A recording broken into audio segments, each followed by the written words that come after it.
E aí, família, sejam todos bem-vindos a mais um episódio do Tipo 1 Podcast.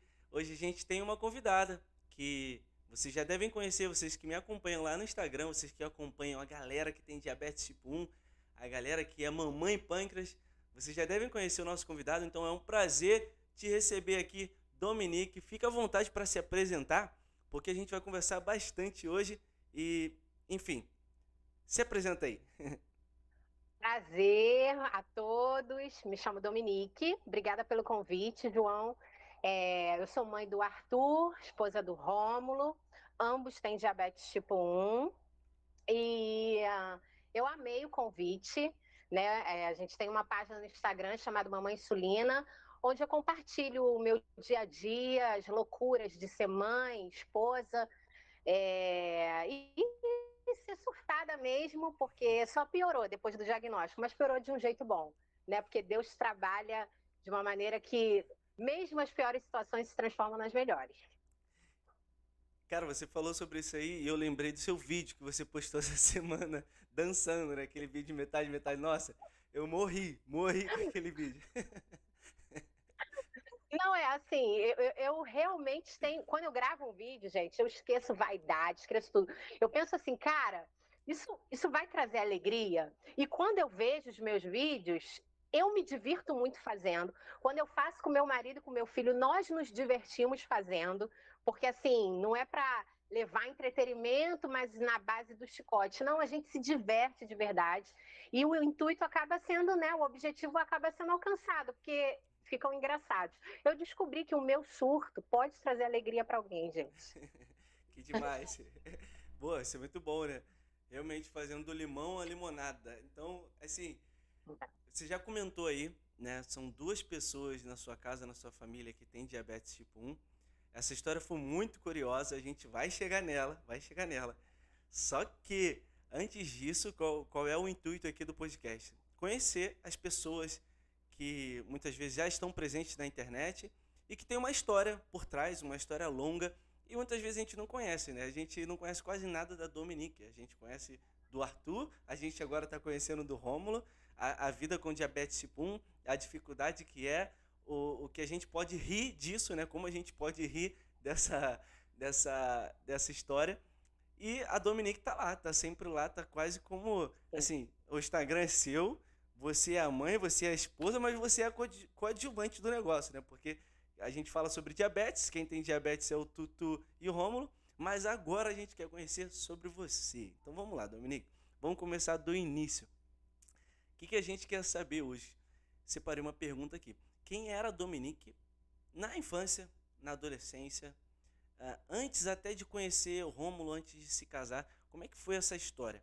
E você vai contando aí, fica à vontade pra gente, mas no meio desse período, se aconteceu alguma coisa, alguma situação difícil, como enfrentar o diagnóstico, por exemplo, do Arthur, deixa a gente saber aí, porque eu acho que é legal. Aqui é o Tipo 1 Podcast, um lugar onde a vida vale a pena e a gente quer conhecer as histórias de superação. Então manda aí, como é que foi o início de tudo? Esse início aí, conta aí. Deixa eu antes só te contar uma piada que quando eu ouvi eu lembrei de você. Ah, lembrou de mim? Uma piada, então Você sabe, espero que seja boa. você sabe por que o padre só ama uma pessoa? Não, por quê? Porque o padre só ama uma pessoa. Porque ele tem um crush fixo. Ah. Cara, quando eu ouvi essa piada, eu falei, brother, eu tenho que falar isso pro João. Não é o objetivo, gente, mas eu achei sensacional. Vamos Mas olha lá. só, não, mas calma aí. Por que tem que falar? Por que lembrou de mim? Porque eu tenho um crucifixo? Ou porque eu vou ser padre? É o quê? Não, eu lembrei de você porque você fala de Deus, você é uma pessoa que transmite a presença de Deus, você é uma pessoa que está, na verdade, desafiando valores na internet em prol do Espírito Santo. E é isso, e tem que ser assim. Então, quando eu ouvi essa piada, eu achei, cara, eu tenho que falar pro João, cara, porque é sensacional. Mas não estou desrespeitando os padres, mas o Crush Fits, cara, eu Sim, achei sim, sim. sensacional. Não, é legal, é legal. E Mas, é isso. Mas a vida do padre é essa mesmo. Ele se entrega todo pra Deus, né? Então, é mais ou menos por aí. Eu mas eu vou falar escutei, sério, gente, prometo. eu escutei uma esses dias, inclusive foi o Kevin que postou. O Kevin, ele já teve aqui no Tipo 1 Podcast. E ele tava com a namorada dele brincando, aí ele falou assim, ó, eu não quero ser padre não, mas eu te clero. Ah, eu vou anotar aqui, tá? Porque eu anoto as piadas pra vida. Eu Adoro. adoro, não, eu adoro Eu essas te piadas. clero. Eu adoro essas piadas. E não, Beleza. já tô pensando em outras aqui, já queria contar outras, aí acaba que você não vai contar essa história. Eu vou ficar aqui contando piada sem Não graça. é. Aí o pessoal vai só se divertindo. Porque piada Mas, sem graça acaba sendo engraçado, né? não, me amarro. Mas fala aí, como é que foi, como é que a Dominique cresceu, aonde que ela cresceu, como é que foi essa infância aí? Beleza. Bom, eu sou filha de mãe solteira, né? Uhum. O meu pai não participou da nossa criação, eles, na verdade, nunca casaram. Eu tenho um irmão, então a minha mãe sustentou eu e meu irmão sozinha. Eu tenho uma tia, que é uma tia-mãe, que ajudou a minha mãe nessa criação. Todavia, ainda que a minha mãe tenha se segurado firme, né, na nossa criação, no sentido de prover tudo dentro de casa, e é uma mulher incrível, eu acabei crescendo num lar disfuncional no aspecto relacionamento. Hum, Isso quer dizer o quê? Isso quer dizer que eu ouço desde muito pequena que eu não deveria casar, que hum. homem nenhum presta, entende? Sim, sim. Nós vivemos situações da minha mãe levar a gente. Isso eu nunca falei em lugar nenhum. É uma coisa muito pessoal. Essa é a Mas hora. A gente eu tá aqui quero pra muito ouvir que. isso.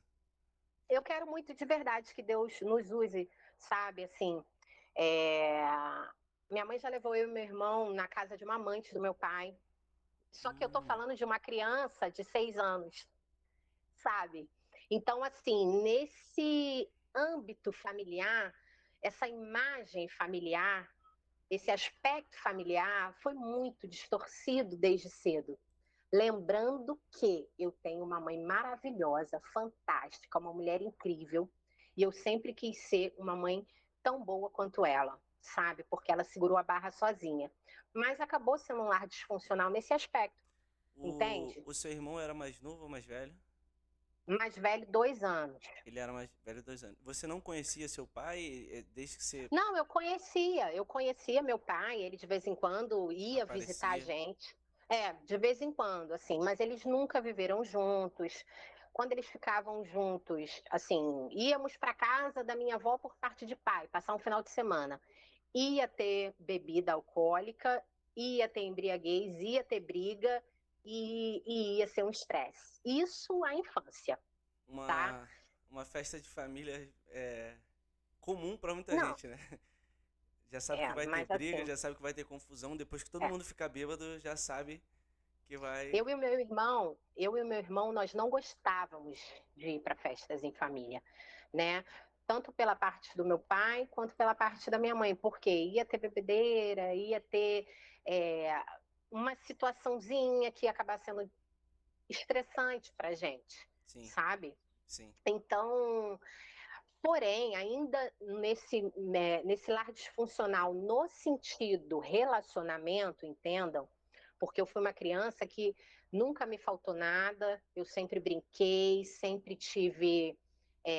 A minha mãe sozinha conseguiu dar para a gente uma boa educação, uma boa direção no sentido de estudar, trabalhar, correr atrás do seu. Eu nunca desejei ter uma família, nunca desejei ter um marido, tá? Sim. E sempre fui muito pé atrás com com homens, no sentido de o meu olhar com relação ao masculino, entende? Sim. E aí nós crescemos. Meu pai veio a falecer, né? Quando eu tinha 8 anos, ele foi executado por bandidos. Ele estava devendo tráfico, ele Nossa. tinha, enfim, uma vida bem conturbada. E aí nós ficamos sabendo disso quando nós estávamos na escola, eu e meu irmão. Nós não morávamos com ele, então assim, foi um choque muito grande, porque apesar de não morar com ele, eu tinha assim um carinho por ele, né? Um amor por ele, era meu pai. Mas o meu irmão era muito apegado à minha mãe. E eu, ainda aqui distante, muito apegada ao meu pai. Então eu senti bastante. E aí veio a fase da adolescência, isso foi a infância, tá? Tá. Veio a fase da adolescência, e aí que o caldo desanda, né? O que você planta na infância vai refletir na vida do adolescente, na vida do adulto. É por isso que eu não tenho nenhuma culpa de ser uma mãe que fica em casa cuidando do meu filho, porque o que eu estou fazendo é preparando um homem para você, sabe? Para o mundo, entende? E então, assim, eu estou muito tranquila de saber que eu estou fazendo algo muito importante. Eu não me sinto menor do que a mulher que trabalha fora, ou a mulher que trabalha dentro, a mulher que trabalha atrás, do lado, no meio, tanto faz. E isso é uma narrativa que já vem sendo construída há um tempão, né, cara? E eu acho que nunca esteve mais forte como hoje, né? Então, desde já, parabéns aí pela sua posição. Eu já vi você falando sobre isso também. E Sim, é surreal saber que. Eu não sei se o diabetes somou para isso, né? Mas é muito bom você ter um filho com uma mãe dentro de casa e a mãe basicamente educando o filho em todas as direções, em tudo que é sim, possível, né? Mas continua aí. sim, sim. Não, claro que o diabetes acaba contribuindo, João, para a nossa mudança como ser humano, entende? Você ter um filho com uma particularidade na saúde muda você como ser humano. E aí, se você entregar isso nas mãos de Deus, essa mudança tende a ser positiva, tanto para você quanto para os outros, né? Aham. E aí veio a adolescência. E na adolescência, meu amigo, na adolescência eu era muito vida louca. Vocês acham que eu sou louca agora, gente? Isso. Vocês não me conheceram na adolescência, sabe? Eu era uma bagunça, assim. Eu gosto de dizer que eu sou uma bagunça que Deus insiste em consertar. A verdade é essa. Se eu pudesse definir quem é a Dominique é uma bagunça que Deus insiste em consertar, sabe? Eu Uhum. fiquei por muito tempo achando que eu era filha de mãe solteira, mas não, eu sempre tive um pai maior, muito presente. Se não fosse ele, eu acho que eu teria, na adolescência, sabe? Me perdido, sabe, em Desandado de alguns vez. aspectos, desandado. E aí a minha adolescência era aquilo, né? Minha mãe trabalhando fora, sozinha, cuidando de agora dois adolescentes. Então você imagina que para ela também nunca foi fácil. A vida dela na infância e na adolescência nunca foi fácil, então refletiu na criação dos filhos. Mas aí assim ela segurou as pontas, né? E aí eu tinha um relacionamento muito ruim com a minha mãe, de bater de frente. Sabe aquela adolescente problemática? Sim. Aham. Sabe? Aquela adolescente que briga, aquela adolescente que, em contrapartida, do outro lado, tinha uma mulher adulta, mas que também tinha muitas questões da infância que não foram resolvidas com a avó dela e acabou refletindo no relacionamento com a filha, que foi eu. Então, na verdade, o meu relacionamento com a minha mãe na adolescência era apenas a continuação de um ciclo do mau relacionamento que ela tinha com a mãe dela, do que ela viveu com a mãe dela, e aí estava refletindo na minha adolescência, Cara, sabe? e é difícil a gente ter essa percepção, sabe? E isso vai passando de geração em geração e às vezes a gente não identifica de onde isso está vindo para finalizar, sabe? Então, legal Sim. você ver isso porque parece que terminou. Terminou agora em você. Não, Esse quebrou o ciclo. quebrou o ciclo. E Quebrou o isso ciclo, é fundamental, né? Quando você tá? entende que é, essas desavenças, essa rebeldia da adolescência com uma falta Sim. de compreensão dos pais é algo que tá ligado à limitação do ser Sim. humano, aí é surreal. Legal saber. Então quebrou o ciclo e agora uma nova forma, né, de se Sim. relacionar e a nova geração chegar, né? Mas Não, então, sim. O diabetes, eu acho um saco diabetes tipo 1, tá, gente? Eu não sou aquela pessoa que fala que legal, diabetes tipo 1 me transformou numa pessoa. Não, cara, é um saco. Não vejo a hora da cura chegar, é um saco, ponto. Só que o diabetes tipo 1 é um problema não, é uma questão que eu não posso resolver. Então, quando você tem uma questão na sua vida que você não pode resolver, entrega para Deus e descansa, sabe? Porque você não precisa ter resposta para tudo. Inevitavelmente, a particularidade na saúde do meu filho me direcionou para muitos aspectos E Deus trabalhou através disso de muitas formas para que eu pudesse, como ser humano, como pessoa, melhorar. Eu tenho uma longa caminhada, gente. Eu sou uma gaveta desarrumada, eu tenho uma longa caminhada. Mas assim, hoje eu sei que eu não estou sozinha, sabe? Nossa, isso traz uma tranquilidade, sabe? Um alívio, né? Quando ele. Pô, Um suspiro, assim, né? um suspiro. Hoje eu respiro. Eu vivi a minha vida toda sob pressão. Aí você pensa, como é que agora que você tem um filho e um marido com uma doença sem cura, que uma hipoglicemia noturna, João, eu posso perder a minha família. Se os dois tiverem, eu não ver. Só que não depende de mim, meu amigo. Isso não está aqui. Isso não está sob o meu controle, isso não está sob a minha responsabilidade. Isso não quer dizer que eu não tenha um compromisso com essa questão, porque eu vivo ela com muito compromisso, sabe? Com muito cuidado, com muita atenção, porque a gente tem que cuidar da saúde, independente de qualquer coisa.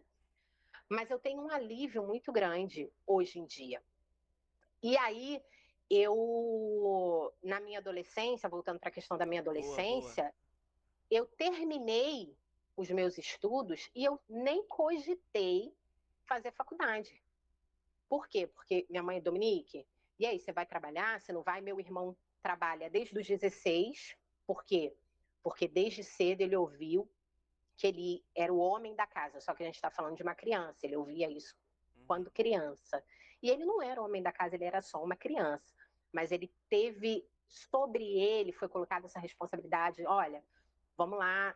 O que eu acho que, assim, ela conduziu muito bem a situação dentro de tudo que ela viveu e que foi ensinado a ela, sabe? Ela foi muito sábia também. E eu devo muito à minha mãe. Dentro da Mas o meu limitação irmão, dela, ela rendeu dentro da bem. limitação dela, exato. Até porque eu tenho consciência que eu vou deixar, sem querer, algumas frustrações no meu filho. Porque somos imperfeitos cuidando de imperfeitos e Deus cuidando de todos nós e nos direcionando. A verdade é essa, né? Sim. E aí eu terminei os meus estudos e nem cogitei faculdade, já fui trabalhar. Porque meu irmão já trabalhava, já estava no mercado de trabalho, ele é só 2 anos mais velho que eu, mas ele já estava no mercado de trabalho desde os 16. Terminei os estudos, fui trabalhar. Sim, mas essa parte da adolescência, né, eu só queria voltar nela porque Tranquilo. é uma grande realidade dos jovens que têm diabetes tipo 1 desde a infância, chega na adolescência e aí se depara com as mesmas questões que outros jovens têm, né? Mas parece que Sim, com diabetes tipo 1 tudo fica potencializado, né? sim, O nível de responsabilidade que o jovem precisa ter é potencializado, as tomadas de decisões são triplicadas e também a superproteção dos pais acaba pode ceder, né?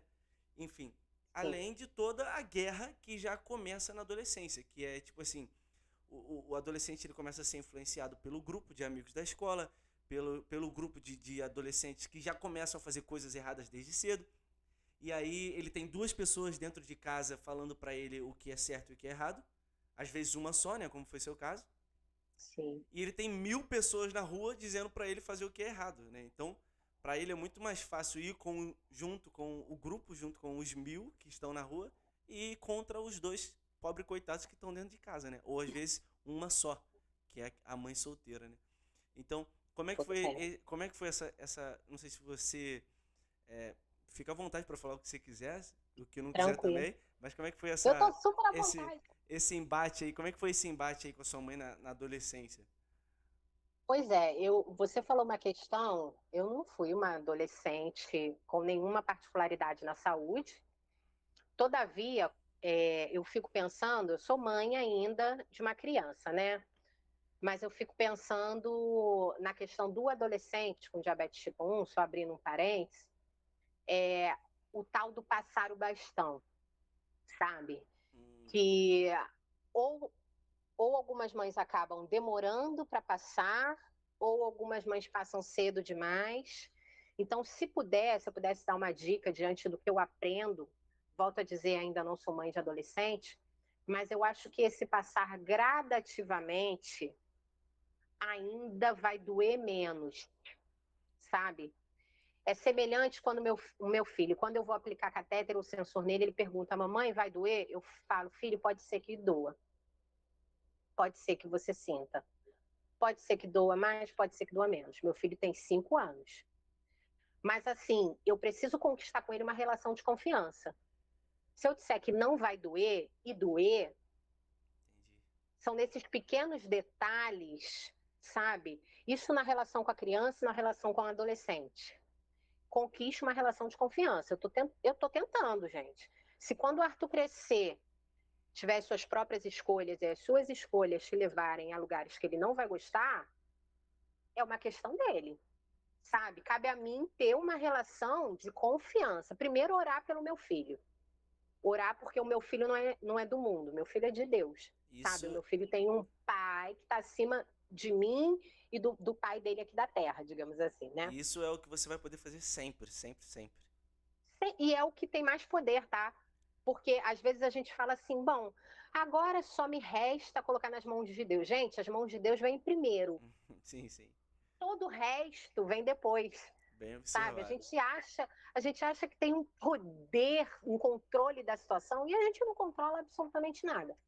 Então, eu só queria deixar esse parênteses como mãe, né, para as mães de adolescentes ou Uhum. futuras. E eu, como adolescente, eu não tinha assim, eu não respondo, não é que eu respondia a minha mãe ou eu tinha impasses no sentido de eu quero logo, sabe aquele adolescente, eu quero logo sair de casa? Eu quero logo sair de casa, eu quero logo ter meu trabalho, eu quero logo viver longe daqui. Até porque minha mãe, eu tive alguns padrastos nos quais eu não me dava bem. Então isso na adolescência pesa, É né? puxado, né? Principalmente quando você é menina. Todos sempre me respeitaram, a minha mãe sempre botou limites, mas assim é difícil, né? Quando é alguém de fora, na sua família, na sua casa. Então isso pesou. A minha mãe, eu tenho um gene forte, eu ainda tenho, Uhum. sabe? Mas hoje em dia eu sou muito mais controlada do que era. Eu era um bonde sem freio, a verdade é essa. Agora, muito dos impasses que eu tive com a minha mãe na minha adolescência, eles foram provenientes mesmo da questão da infância, sabe? Com relação a ir para uma festa em família, vai beber, eu não quero que você beba, sabe? Aquela coisa. E assim começou eu ter um relacionamento difícil com ela, Sim, sabe? sim. Aham. E os nossos temperamentos, assim, acabavam conflitando. E tinha o meu irmão, que desde cedo ouviu que ele era o responsável, o homem da casa. Então ele queria mandar em mim. Hum. E um adolescente querendo mandar no outro, meu amigo, vai dar certo never, entendeu? Nem a mãe tá dando conta, né? Não vai, não vai. Então, assim, eu namorava homens bem mais velhos do que eu, Uhum. porque eu não tive. Aí você começa a entender quando você é mais velha, claro, né? Eu não tive aquela figura do pai, então eu buscava isso nos relacionamentos que eu tinha, né? Faz sentido. Relacionamentos sempre muito problemáticos. Por quê? Porque eu era muito mandona, eu não queria ouvir. Por quê? Porque eu estava no relacionamento, mas o pensamento era: eu não tô no mesmo nível que você, namoradinho. Eu tô acima de você, porque eu não vou ficar abaixo de homem nenhum. Uhum. Uhum. Porque foi isso que eu cresci ouvindo. Então foi prejudicando até nos relacionamentos de amizade com a figura masculina, entende? Então, assim, a minha adolescência, eu trabalhei muito, mas eu não era tão cúmplice, tão pouco tão próxima da minha mãe. E eu Entendi. acho que isso acaba acontecendo com a maioria dos adolescentes, não todos, mas a maioria, né? Porque nós não tratamos espiritualmente, né? Seja ou mesmo procurando um psicólogo, gente, porque eu acho que a medicina é de Deus. Eu não vejo nenhum problema. Eu faço acompanhamento psicológico Uhum. e eu acho ótimo, sabe? Me ajudou a entender vários aspectos. Então foi uma adolescência, tiro, porrada e bomba. Aí eu chegava de madrugada, e eu viajava, e eu saía, e eu trabalhava, e minha mãe brigava, e eu brigava com ela, e sabe? E eu ouvi também durante toda a minha adolescência o seguinte: você nunca vai casar, mas não lava nenhuma calcinha, entendeu? Você não sabe fazer nenhum miojo. Porque eu realmente não sabia, ela não estava errada. Aham. Ela não estava errada. Minha mãe não estava falando nenhuma mentira. Mas assim, até a verdade, se não for dita com amor, acaba fazendo o outro acreditar naquilo, sabe? De uma maneira muito negativa. Você não está ajudando o seu filho falando as verdades na cara dele de uma maneira pejorativa, atacando, Sim, sabe? sim. Não, realmente não é dessa forma que se combate, né? Não Pois dá é, e aí pra. eu ficava com mais raiva mesmo, sabe? Aí mesmo que isso mesmo, nunca vou casar mesmo, nunca vou. Mesmo, mesmo. Tá bom, então, aí, Naquela plá, época, bate a porta. entendeu? Então a adolescência foi isso, sabe? E meu irmão querendo mandar, e minha mãe dando liberdade para o meu irmão mandar, e eu não queria, porque ele não era o meu pai, e pá. Então a adolescência foi meio. Só de lembrar da minha adolescência, eu fico cansada, sabia? Eu fico, gente, que desgaste emocional. Por que, que eu não aprendi naquela época o que eu sei hoje? E o que, que eu sei hoje? O que eu sei hoje é que eu não quero ter razão, eu quero ter paz, é que Deus trabalha, Deus age, a razão está com ele, não está comigo. E essa queda de braço infinita não leva a nada, porque vai todo mundo para o mesmo lugar. E ai, É bem por aí, sabe? bem por aí. Agora já aliviou, né? Pô, Já aliviou, você até suspirou, né, falando isso. você viu que eu dei até É, uma. Vou até você deu beber até uma água um. aqui rapidinho. Aham. Não, Mas, você me fez lembrar de umas coisas, gente, que eu falo, nossa, que desgaste, quanta besteira, sabe? sim, sim. Desnecessária. Mas a Hum, gente até tocou nesse assunto antes da gente falar sobre isso, porque às vezes a gente está vivendo esse desgaste emocional, esse sofrimento, essas brigas, e a gente não olha para o que realmente é um problema que precisa ser resolvido e o que realmente a gente pode manejar, o que realmente a gente pode resolver. Que aí também a gente chega também na questão do diabetes novamente e tal. Então, a maioria das vezes que a gente está com esse desgaste, com esse sofrimento, com essas brigas e tudo mais, a gente está fazendo uma análise equivocada do que realmente a gente está sim. vivendo. E a gente problematiza o negócio muito mais do que ele é e do que deveria ser. E aí também não achamos a solução, porque a gente não está com foco na solução. E por aí vai. Mas continua. Não, e assim, pode não parecer, mas tudo que eu tratei, tudo que eu conversei com vocês relacionado à minha adolescência extremamente problemática, eu só entendi, gente, depois do diagnóstico do meu filho, tá? Não pensem vocês que isso é uma coisa que eu entendi há muito tempo.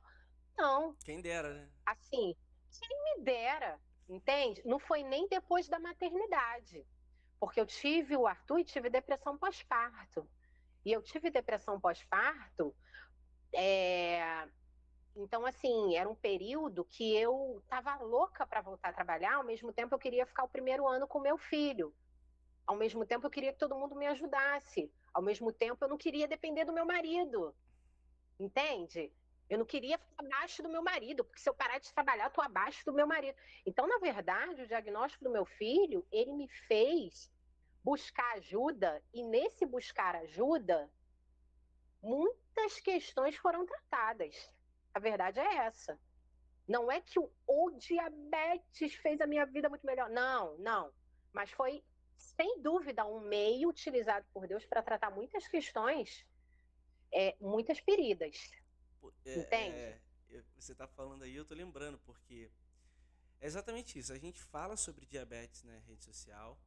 Às vezes, algumas pessoas entendem errado, né? E fica falando, caraca, eles gostam disso. Não.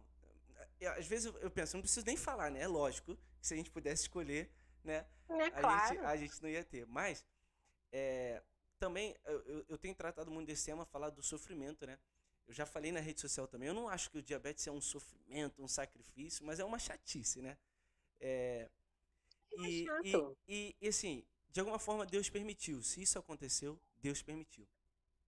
E tem um santo da igreja que é São Gregório Magno, ele listou basicamente cinco. 5 motivos para que os flagelos aconteçam. Porque Deus permite que coisas ruins aconteçam. E ele deu 5 motivos. E um deles é para que você possa crescer em virtude. Então, às vezes o sofrimento acontece para a gente crescer em virtudes. E quem está envolvido também. Então, o que você falou aí, mais ou menos isso, né? A gente acaba. Isso aconteceu muito comigo também. A gente acaba tratando muito da nossa vaidade, né? E como é que a Sim, gente vai tratando a vaidade? Com a humildade. A humildade é uma virtude. Então, assim, eu também cresci muito nessa caminhada, principalmente em relação à questão da humildade. Então, sim. eu não tenho dúvidas que, de alguma forma, Deus permitiu isso e a gente está colhendo os frutos, a gente está crescendo em virtude, né? Você estava falando da maternidade, da, do que aconteceu, mas também eu tô querendo saber de uma história aí. Complementa, você tem alguma Ai, coisa que para medo. complementar? Porque a gente vai chegar na De- maternidade ainda. Depende da história, querido. Não, então, vamos lá. Depende do que você puxou no arquivo, entendeu? Não, vamos lá, vamos lá. Tô até com medo, gente. Não, na verdade é o seguinte, você começou a trabalhar e tal, adolescência e tal, não sei o quê. E aí, quando é que o Rômulo entra nessa história? Pra quem não sabe, gente, o Ai, Rômulo é o esposo da Dominique, que foi diagnosticado também com diabetes tipo 1. A gente ainda vai chegar lá, mas como é que começou essa história de amor? Conta aí pra gente.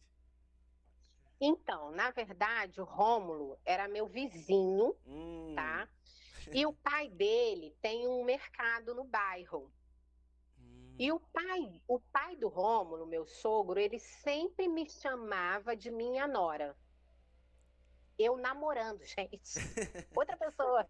Eu namorando outra pessoa, totalmente aleatória. Quando ele me via, eu ia no mercado comprar alguma coisa. Ele, e aí, minha nora, tudo bem? E aí, Já pra tava. vocês verem. Aí, mãe, tá, assim, cuidado com o que vocês profetizam na vida dos seus filhos, porque a palavra do pai e da mãe tem um poder grande, pro bem ou pro mal. Então, fale Uhum, coisas positivas pro seu filho. Ele sempre me chamou de minha nora, sabe?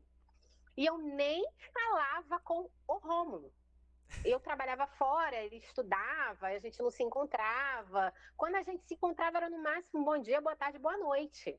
Mas o meu sogro sempre me chamou de minha nora. Eu, adolescente. Então eu conheço o Rômulo desde os 8 anos de idade, tá? Mas eu só comecei a namorar com ele com 21, eu acho, 23. e você conhece ele desde quantos anos? Dos 8 anos. Dos 8 anos. Eu tinha 8 anos de Que idade isso? quando eu conheci o Então, Rômulo, é. então o pai do Rômulo era tipo um profeta. Ele nem falava nada, ele só chamava, porque já sabia o que ia acontecer. Era minha nora, Ele nem aí ele falava. falava. Não, ele falava na Ah, cara. Meu sogro é assim, ele ele fala investia mesmo. mais. Ele falava, pô, queria tanto que você fosse minha nora. Só que às vezes ele falava isso com o meu namoradinho do meu lado. Aí eu falo, não, ele não se medicou hoje. É porque ele é aquele cara que fala com todo mundo, brinca com todo mundo, sabe? Uhum. Então as pessoas acabavam levando na brincadeira, mas ele falava, queria tanto que você fosse minha nora, pô, queria que meu filho namorasse você, ó, amanhã meu filho tá aqui no mercado. Ele era assim, tá? Então ele já fazia propaganda do Rômulo. Mas eu nunca é, fixei como futuro um casamento, tão pouco ser dona de casa, tão pouco ter filhos. Tanto é que no dia do meu casamento, quando eu convidei os meus amigos, né, todo mundo falava: caramba, você vai casar? Caramba, você tá grávida? Porque a, a minha estrutura familiar hoje, a minha vida, é totalmente diferente da perspectiva de todo mundo que me conheceu antes. Você vê como Deus usa o louco para confundir os sábios, né? Sim, sim. E aí eu estava num relacionamento, depois de um tempo, eu estava num relacionamento, terminei um relacionamento conturbado, como todos eles foram, né? Por quê? Porque eu não queria estar ao lado, eu queria estar acima, porque eu não podia estar ao lado, eu não podia baixar a cabeça para homem nenhum, não podia dar mole, e tem que ser assim mesmo, não dar mole para homem nenhum mesmo, não, senão eles pisam, e essa foi Sim, sim. bababá, o disco que eu ouvi a vida toda. E aí eu terminei esse relacionamento, e eu lembro como se fosse hoje. Eu fiquei muito triste, eu fiquei mal, Mas eu nem gostava, gente. Porque, assim, hoje eu entendo que é o amor. E eu posso dizer que eu nunca amei nenhuma das pessoas que eu namorei até conhecer o Rômulo, sabe? O amor eu aprendi com o Rômulo, entende? Ele me ensinou o que é o amor. Nossa. Tá E ouvindo aí, aí, Rômulo? Tá ouvindo? Você ele, vai. ele, Ele ele vai vai ouvir. chorar, ele chora. Ele vai Ele, chorar, ele ele é vai. de câncer, ele é de câncer, gente. Então, Pensa num ursinho que chora, é o meu marido. então, olha só. Grava ele. Quando estiver assistindo, grava que a gente quer ver ele chorando. Vou gravar, pode deixar. Mas a verdade é essa, sabe? Lindo, lindo. É ele que me ensinou. E aí eu lembro que eu terminei esse relacionamento, mais um relacionamento que fracassou. E eu lembro de eu chorando de madrugada, muito triste, porque eu tinha terminado o relacionamento, eu falando, Deus, eu não quero mais escolher. Eu não quero mais, Senhor, eu não quero mais sofrer, eu não quero mais sentir essa dor.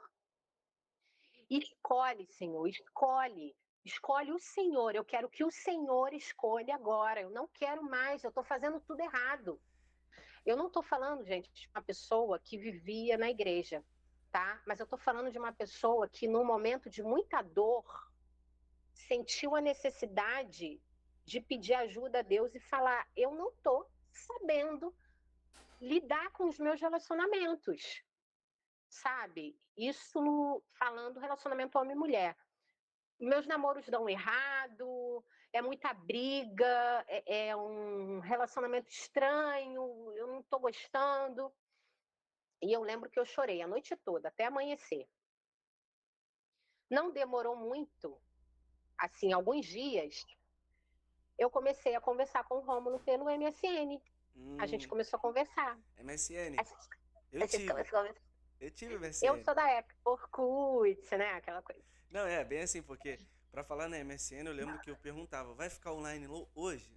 Aí eu marcava, não, então vamos ficar online hoje, 7 horas da noite. 7 horas da noite a gente fica online. É isso. Tem muita gente que A deve internet, estar. a internet discando. É. Parecia uma locomotiva. E aí ninguém pode usar o telefone, ninguém pode usar o telefone, né? Aí minha avó gritando, não vai usar a internet não, que isso é caro e tal. Aí eu tinha que ficar acordado de meia-noite a Isso. madrugada inteira, porque era mais barato.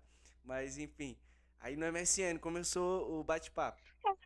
Começou o bate-papo assim, no sentido de aprofundar a amizade. Começou ali a amizade. Porque, como eu disse, eu conheço o Rômulo desde os meus 8 anos, que é quando eu fui morar próximo da casa dele, no bairro que ele mora, que ele morava, né? Com a família dele. Então, assim, nós sempre nos falamos, mas nunca foi algo assim, vamos parar e conversar. Nunca foi.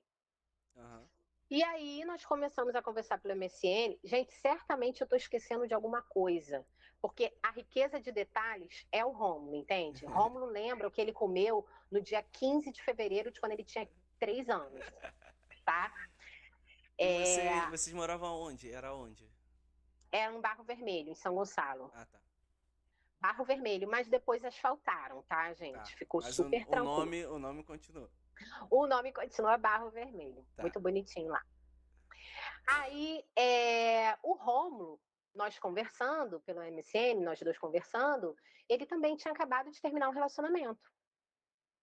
Então, eu tinha acabado de terminar um relacionamento e ele também. Olha aí, olha Hum, aí, hora olha aí. perfeita pra um consolar o Mas olha, outro.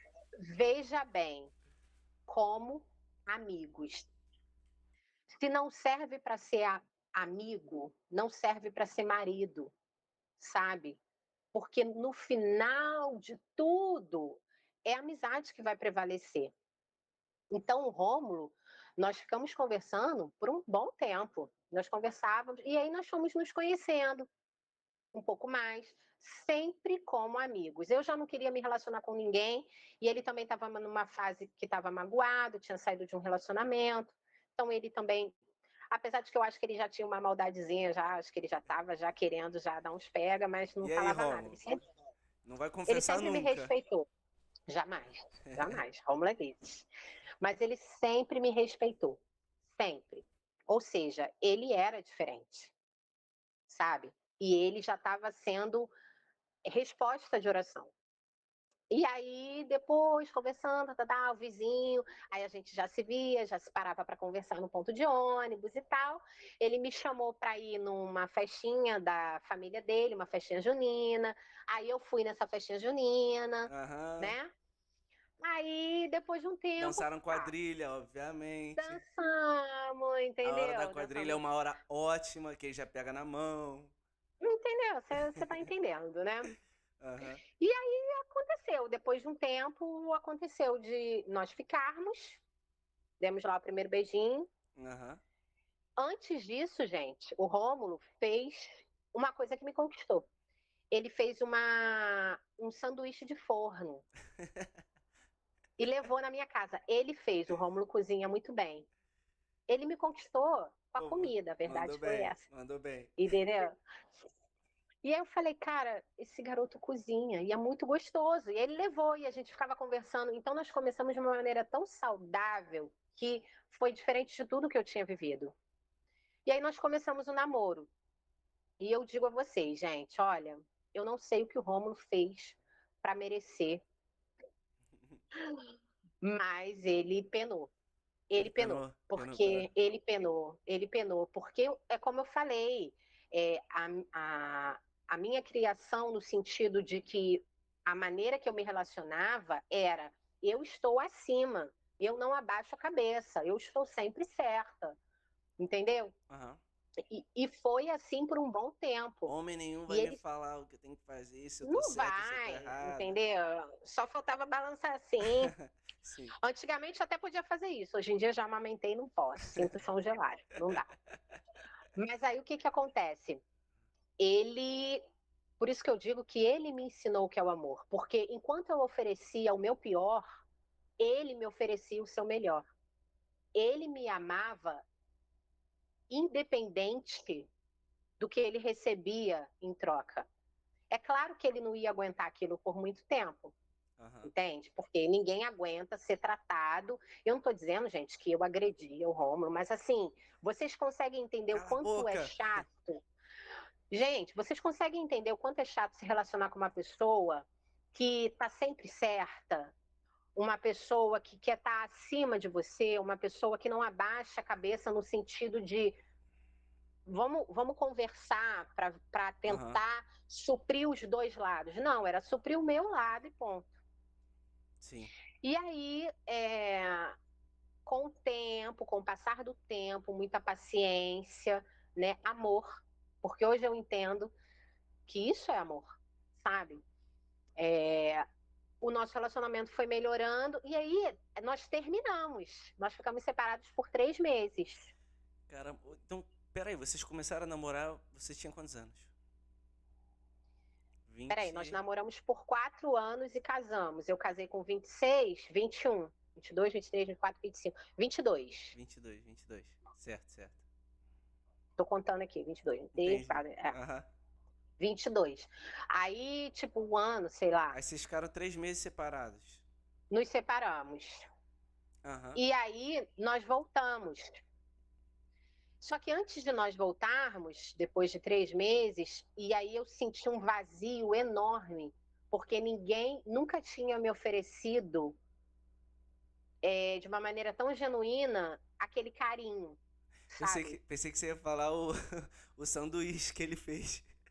Olha, eu não queria falar, mas a Ninguém... verdade é que eu senti mais saudade do sanduíche. Mas eu não queria falar porque pega muito mal, Você entendeu? falou assim, nunca ninguém tinha me oferecido. Aí eu falei, o Nunca sanduíche. ninguém fez um sanduíche de forno tão gostoso, gente. Eu precisava ter aquilo de volta. Não, mas eu entendi. O carinho, o Então, carinho. o carinho. Também. Então, antes de nós voltarmos, ele me deu uma rosa que eu tenho essa dentro de um potinho e eu tenho essa rosa guardada ali no meu armário até hoje, Olha. 14 anos. Eu ainda tenho essa rosa guardada. Mas o Romulo sempre me deu cartinhas de amor, sabe? Aham. Isso era uma coisa. Isso fez. Porque, infelizmente, a maldade do mundo, as coisas tendenciosas, né? A malícia, faz a gente perder aquele amor, sabe? Aquele amor que você recebe uma cartinha e você se arrepia, sabe? Sim. E é muito gostoso viver isso. E aí nós voltamos. Isso que você falou é legal, porque tava pensando nisso esses dias, inclusive escrevi isso esses dias. Acho que a gente só vive isso, sei lá, agora quando você tá no primário, né? Depois do primário, já isso aí acaba, né? No primário é lúdico, né? É lúdico. Mas depois, quando você se torna adulto e você encontra a pessoa que Deus destinou para você, isso volta. Eu Mas imagino que sim.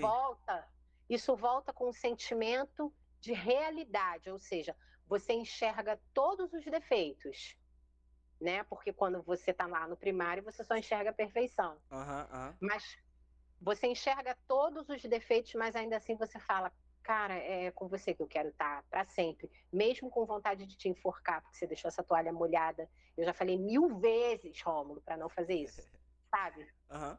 A verdade é essa. Então, sei lá, o que eu tô falando? O que eu tava falando? Não sei. Então, vocês ficaram separados 3 meses, mas você nunca tinha Voltamos. recebido aquele É, carinho, nunca aquele tinha, nunca tinha. sanduíche. A falta que eu senti dele ela era uma falta diferente, sabe? Porque quando eu terminei meus outros relacionamentos, problema, fila anda, vamos que vamos, entendeu? Sim. Então, beleza. Voltamos e depois de 3 anos nos casamos, né? Então, nós namoramos por 4 anos. Nos casamos quando nós tínhamos 26. Eu tô com 36. Nós temos 10 anos de casado. Entendi. O E total aí são 14 anos. entendi. E lá, até então, né, nada de diabetes no meio, tudo, sim, do jeito que tava. Nada de filho, Nada de filho. porque eu vou te falar, dizem que você só conhece um homem quando casa. Eu discordo. Eu acho que quando você tem filho, e quando esse filho é diagnosticado com uma particularidade na saúde, nossa. E é óbvio, gente, que eu não desejo isso para ninguém, tá? Se você é uma mulher casada que não quer ter filhos, maravilhoso também, entende? Mas para mim, essa coisa que falam de você só conhece um homem quando casa, não funcionou.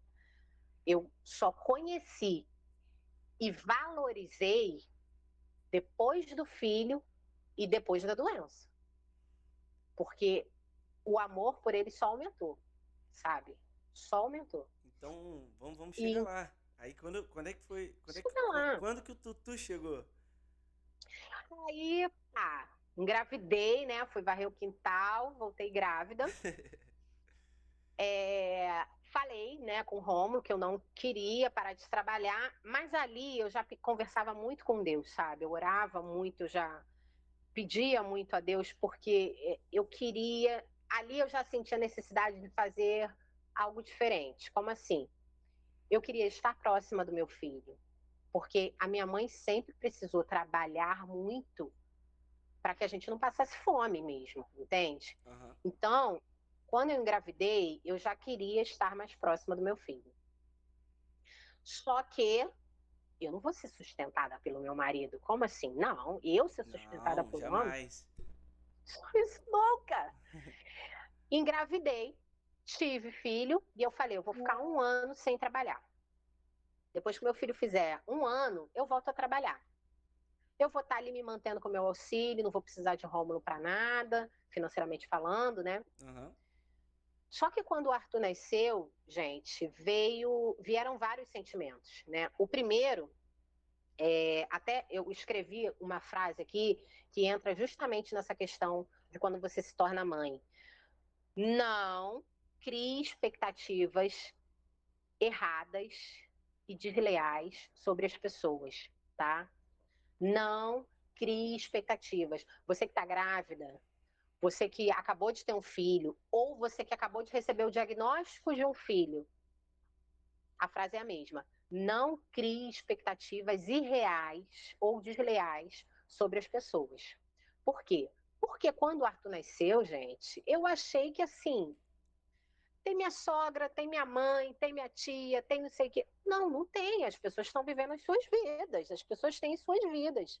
Isso não significa que eu não tive apoio. Eu tive apoio.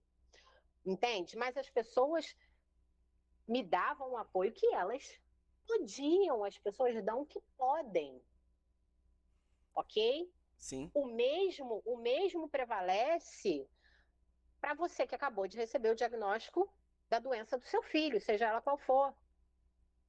Não crie expectativas irreais sobre as pessoas. Mas agora eu vou ter todo um suporte. Agora Não, todo amor, mundo vai não me vai ter, ajudar. não. Agora todo mundo, E não quando é eu porque, precisar, as pessoas vão estar à disposição, né? entendeu? E não é porque as pessoas não te amam, tá? Não é porque as pessoas não querem te ajudar. Mas assim, você não é o centro do universo. As pessoas também ajudam outras pessoas. Então elas precisam dividir a atenção que dariam a você. E isso, meu amigo, foi um soco na minha cara quando o Arthur nasceu, entende? Porque aí eu me revoltei com a minha sogra, me revoltei com a minha mãe, me revoltei com todo mundo, porque eu queria todo mundo, vem a mim, vem a mim. E não é assim que as coisas funcionam.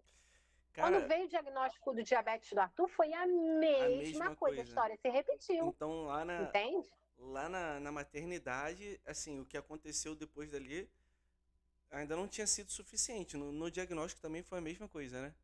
Foi a mesma, sabe? É por isso que eu digo, eu sou uma bagunça que Deus insiste em consertar, em arrumar, Amém. porque, porque a verdade é essa, Cara, entende? eu vou só fazer uma ressalva aqui, porque você já falou tanto disso, né? E eu acho lindo, sabe? Ver a mãe com o filho, sabe? Dentro de casa. E o Chesterton é um autor que há 100 anos atrás ele escreveu uma frase. Ele era um cara que escrevia muito contra o feminismo, né? As ondas do feminismo que já aconteceram há muito tempo. E ele já dizia, tipo assim, há 100 anos atrás, que o feminismo trouxe a ideia confusa de que as mulheres são livres quando estão servindo aos seus empregadores e são escravas quando estão dentro de casa servindo o marido e os filhos. Então, Sim, é, é, é, isso tem sido cada vez normal, né? Mais normal. As mulheres acham que se elas ficarem em casa, né, estão sendo sim, inferiorizadas, né? sim, sim. Não E existe nenhum problema. Eu acho assim, desculpa, João, te interromper. Não existe nenhum problema em você trabalhar fora. Assim como não existe nenhum problema em você ficar em casa. Eu acho que o que a gente está querendo, né, o João está querendo dizer, e eu estou dizendo de maneira muito clara, é porque endemonizam uma escolha e enaltecem outra. E são escolhas. Você escolheu trabalhar fora? Ótimo! É uma boa escolha para você, que Deus abençoe e que funcione para você. Você escolheu não trabalhar fora? Ótimo, é uma escolha que Deus abençoe a sua escolha.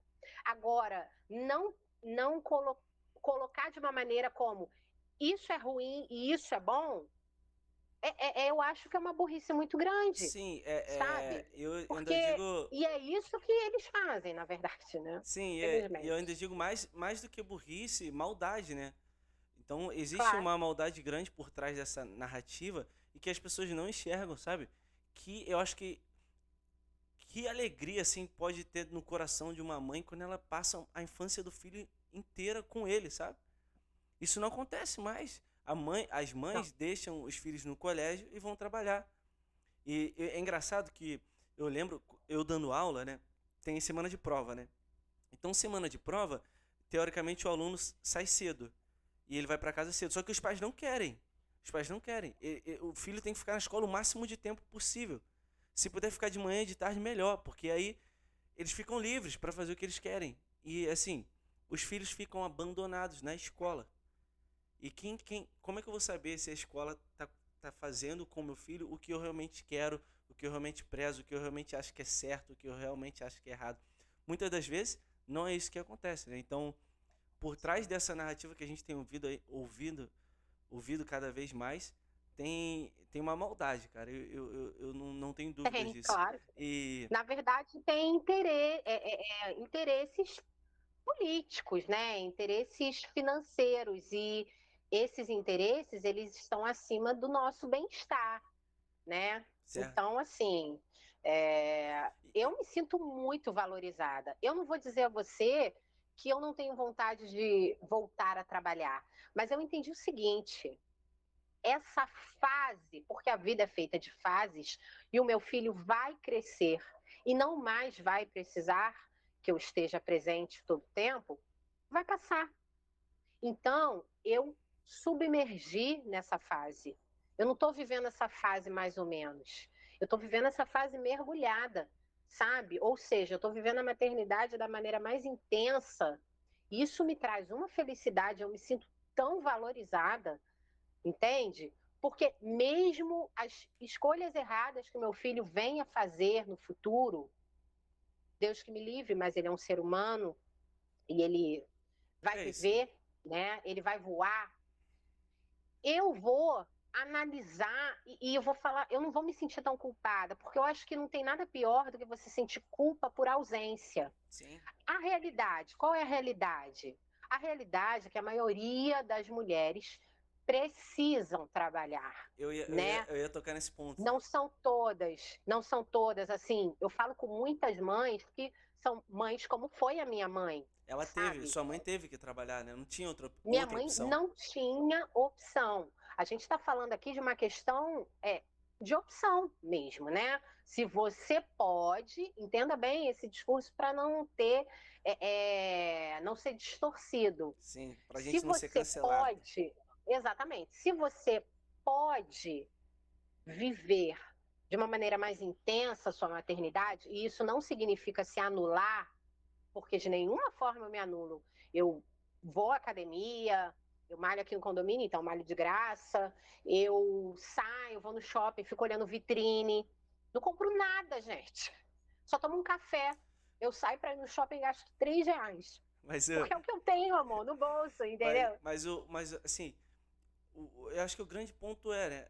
Você, por exemplo, poderia estar trabalhando hoje em dia, você poderia estar trabalhando, e isso poderia ser Sim, fruto do que veio acontecendo na sua família, do que veio acontecendo com as sim, narrativas que você vinha ouvindo. Então, aí você poderia só escolher trabalhar, né? E aí, sei lá, eu vou trabalhar, vou aumentar o meu orçamento familiar, e aí no futuro o meu filho pode viajar e tal, não sei o quê. Só que eu acho que isso nem se compara à oportunidade de estar com o filho em todos os momentos, né? Ainda mais sim, nessa idade que o sim. Arthur tem, né? As pessoas falam assim, não, Dominique, mas você não tem opção. Seu filho tem diabetes, então você tem mesmo. Não, gente, eu poderia estar trabalhando e cuidando e pagando alguém, tá? Eu tinha o meu trabalho. Eu não estava a Deus dará quando o Arthur nasceu, tampouco quando o Arthur foi diagnosticado. Eu trabalhava home office, tá? Então, assim, foi opção. Não, Não foi uma condição, foi uma opção. E outra, eu resolvi, eu decidi ser presença, entende? E não ser presente no sentido de dar coisas. Muitas vezes eu falo, filho, eu tô sendo. Mamãe compra isso? Filho, não, mamãe não tem dinheiro. Não, mamãe não tem como comprar isso agora. Mas a mamãe tem como brincar com você. A gente pode brincar. Eu tô aqui. Eu não tenho como te dar isso, mas eu tô aqui. Vamos brincar, a gente tá junto. Entende? Isso é o que eu mais falo para ele. caraca, é isso. Então, surreal, cara. Fico até emocionado, porque é, é desse jeito que, assim, a gente acaba fazendo a conta errada. A gente coloca o dinheiro e compara com outras coisas, né? Então, às vezes a mãe escolhe tá ausente, paga alguém para cuidar do filho, acha que se trabalhar e dar presente pro filho vai ter um valor muito maior do que tá aquele tempo com o Sim, filho, né? E lógico, colocando aqui a ressalva que a gente já sabe, muitas das mães, sim, boa parte das mães, precisam trabalhar, não tem outra opção. sim. Assim, trabalham dobrado, trabalham fora de casa e trabalham como dona de casa, né? Cuidam do filho, tenta estar presente com o filho o máximo que pode, mas sai para trabalhar e faz comida e tenta ir na reunião da escola e tenta acompanhar as notas do boletim, enfim. Sim, sim. Mas assim, lindo, cara. Parabéns pela sua escolha. E eu não tenho dúvida que isso vai somar muito para o Arthur no futuro. E, e E, eu- eu Tá queria. somando para mim, tá? Eu não sei quanto isso vai impactar na vida dele. Mas quando eu digo que fazer isso não me anula, eu estou enriquecendo o meu currículo como ser humano, tá? Eu não estou. Quando eu decidi parar de trabalhar de vez e ficar com meu filho, vira e mexe eu estudo online, procuro me atualizar. Eu sou contadora, eu sou formada, procuro me atualizar, ver informações. Mas hoje, gente, eu decidi enriquecer o meu currículo como ser humano, como pessoa. E a decisão de cuidar do meu filho, do meu marido, da minha casa e de mim está me ajudando nisso. Dominique, para mim não funcionou. Ok, não é uma questão de julgamento. O que eu estou compartilhando é algo que funcionou para mim, entende? Eu tenho uma caminhada, assim, no sentido de melhorar como pessoa, e é eterna, né? É até que as cortinas fechem e as luzes apaguem, todo ser Uhum. humano está sempre tentando melhorar. Mas hoje eu tenho a possibilidade de cuidar de pessoas, e isso me traz um prazer como ser humano tão grande que faz com que Deus cuide de mim, entende? Então eu não estou me anulando quando eu decidi ficar em casa cuidando da minha família, Jamais. porque Deus cuida de mim. Deus cuida de mim. Eu cuido da minha saúde. E é engraçado que quando você decide cuidar das outras pessoas, e esse foi um dos objetivos do Mamãe Insulina, gente, quando eu criei o Mamãe Insulina, e quando eu comecei a conversar com outras mães, e quando eu comecei a ajudar dentro das minhas limitações outras mães, eu comecei a ver nitidamente o cuidado de Deus comigo. A gente não consegue perceber o cuidado de Deus conosco quando a gente não para de tentar cuidar de si mesmo.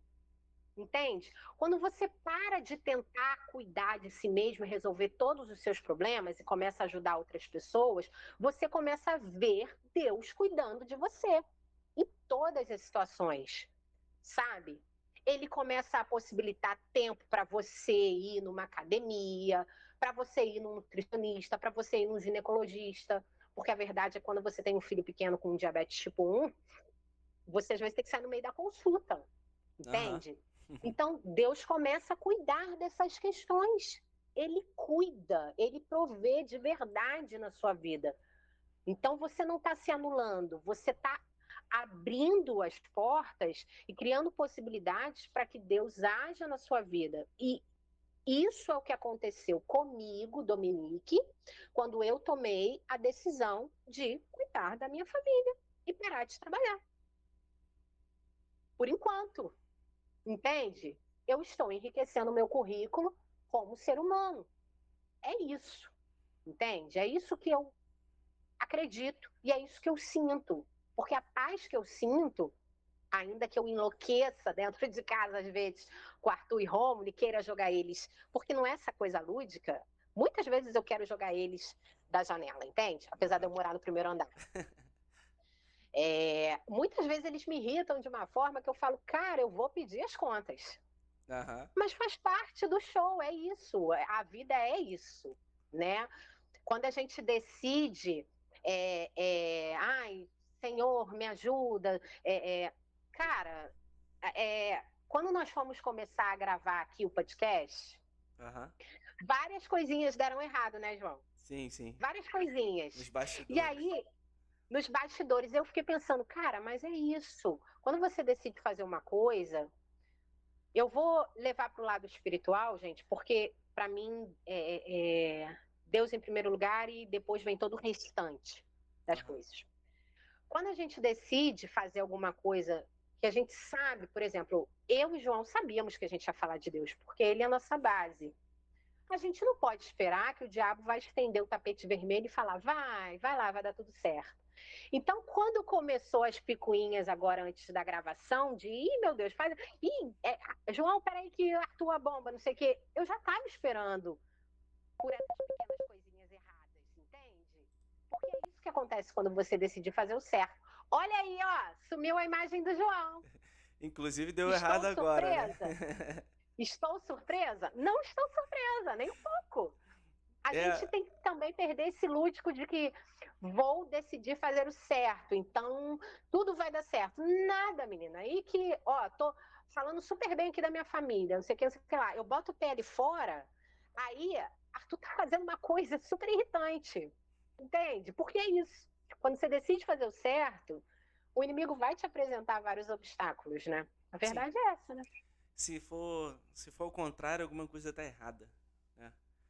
Se você Não é? começar, se você começar a fazer o certo e não passar por isso, né? Alguma coisa tá errada, né? Então tá no caminho É, certo. significa às vezes que você está agradando, mas o lado errado, né? Aham. Não necessariamente o lado que vai te trazer paz. Porque não é uma questão de religião, sabe? Inclusive, eu não vou à igreja já há um tempo, preciso voltar aí. Sinto falta daquele ambiente, daquela comunhão, sabe? Sinto falta, até porque se Aham. fôssemos perfeitos, não precisaríamos estar ali. Sim. Mas eu me sinto tão próxima de Deus com todas as minhas imperfeições, sabe? Com todas as minhas loucuras e falhas. Porque eu sou uma pessoa totalmente surtada, gente. Eu não sou uma pessoa normal. E aí todo mundo fala, cara, como que Dominique, o que eu mais ouço é como que Dominique, das pessoas antigas que me conheceram antigamente. E eu falo, cara, porque Deus é isso, entende? Deus, ele usa justamente essas pessoas totalmente loucas, porque se é para confundir mesmo, não é para entender, é para crer, entende? Sim. Então, assim, eu realmente acho que foi a melhor decisão nessa fase da minha vida, Sim. entende? Ah, sim, muito bom saber disso, porque se foi possível, assim, eu mesmo aqui de longe, sem saber, eu não tenho dúvidas que foi uma ótima escolha. Ah, Pois é, e aí, enfim, você comentou que o Arthur nasceu e foi. Também você ficou muito frustrada com os outros, com os fiquei. demais, e aí depois no diagnóstico foi a mesma coisa, né? Então, essas relações interpessoais, eu acho que muitas vezes é assim, cara, muitas vezes é assim. A gente espera dos outros mais do que eles podem dar, sabe? E a gente não acolhe Muito o mais. outro na limitação dele, sabe? E a gente Sim, encara o que a gente faz pelo outro, na maioria das vezes a gente encara como uma moeda de troca, né? Então, é tipo assim, o que eu tô fazendo pela pessoa é uma moeda que é minha e eu tô entregando, né? Então, eu tô me sacrificando, eu amo aquela pessoa, eu tô fazendo isso, tô fazendo aquilo, eu tô fazendo isso, tô fazendo aquilo, e aí eu acabo super valorizando, porque a moeda é minha, eu coloco nela o valor que eu quiser. Automaticamente, quando eu recebo a tá. moeda do outro, né? Igual no mercado financeiro, né? É, naturalmente, o que eu estou recebendo não vai chegar no que eu coloco de valor na minha moeda, no que eu ofereço. E aí, assim, vem a frustração, vem a mágoa, e aí você começa a ver, ou não, que o vazio do seu coração não vai ser outro ser humano que vai preencher. Não Porque, preenche. porque a gente nunca está satisfeito, né? O desejo do nosso coração é infinito e a gente só preenche o que é infinito com aquilo que é eterno. Então, chegou no diagnóstico do Arthur, além dessa frustração, de você achar que as pessoas tinham que estar à sua disposição para te ajudar nesse momento Sim, difícil e tudo mais, e caramba, eu sou a vítima do negócio, como é que vocês não vão me ajudar e tal? Como é que foi pois essa, é. essa história toda enfim, Pois é. E aí diagnóstico. Essa é a parte agora, que a gente fala bastante, né? O diagnóstico. e, e aí agora eu entrando no banheiro da minha casa e Deus, não, eu não aceito, não é justo, não é possível. Por que que você está fazendo isso comigo? Você está com raiva de mim? O que que eu fiz de errado na minha vida para o senhor estar fazendo isso comigo? Eu lembro como se fosse hoje, sabe? É, depois de um ano em casa, né, que eu tive a depressão pós-parto, eu voltei a trabalhar e na semana que eu voltei a trabalhar, Nossa. na semana que eu voltei a trabalhar, o Arthur, com um aninho de idade, foi diagnosticado com diabetes tipo 1, quase morreu. Um quadro de cetoacidose diabética, glicemia 600. Então, Que meu amigo, eu isso. entrei no banheiro e eu chorei. E isso, assim, já no banheiro do hospital, eu questionava muito a Deus, porque o Arthur ficou 20 dias internado. E eu falava, o quê? Qual é o seu objetivo? Por que você está fazendo isso? Eu não tô. Você quer me ensinar o quê? Ok, já aprendi, agora cura meu filho, tira ele daqui. Entende? Foi pesado o confronto que eu tive com Deus, sabe? Quando eu recebi o diagnóstico do diabetes do Arthur. Porque foi fundo do poço. Assim, você passa por muitas coisas na sua vida, e aí você fala, nossa, não, isso foi o fundo do poço. Não, não, não, isso não foi o fundo. Isso foi. Não, isso não foi. O diagnóstico de diabetes do Arthur foi a pior sensação que eu já tive na vida. A pior, eu não consigo lembrar de nada que tenha doído tanto quanto isso. Não consigo lembrar. Não consigo. E eu não Imagina. consigo lembrar e eu senti raiva de Deus. Eu senti raiva. Eu falei, não é justo. Vamos lá, o que eu fiz de errado? E aí eu comecei, porque eu vi aquilo como uma punição. Isso, Entende? isso é muito, muito comum, né, de acontecer. Sim. É, e eu até eu postei sobre isso esses dias. Às vezes a gente até acaba revelando a nossa soberba nessa situação, né? Até com perguntas assim, caraca, por que logo comigo? Tipo assim, eu não faço nada de errado, o que eu fiz de errado? Por que você tá me... Somos perfeitos, né? Exatamente. E aí a gente coloca assim, caraca, tanta gente ruim no mundo, né?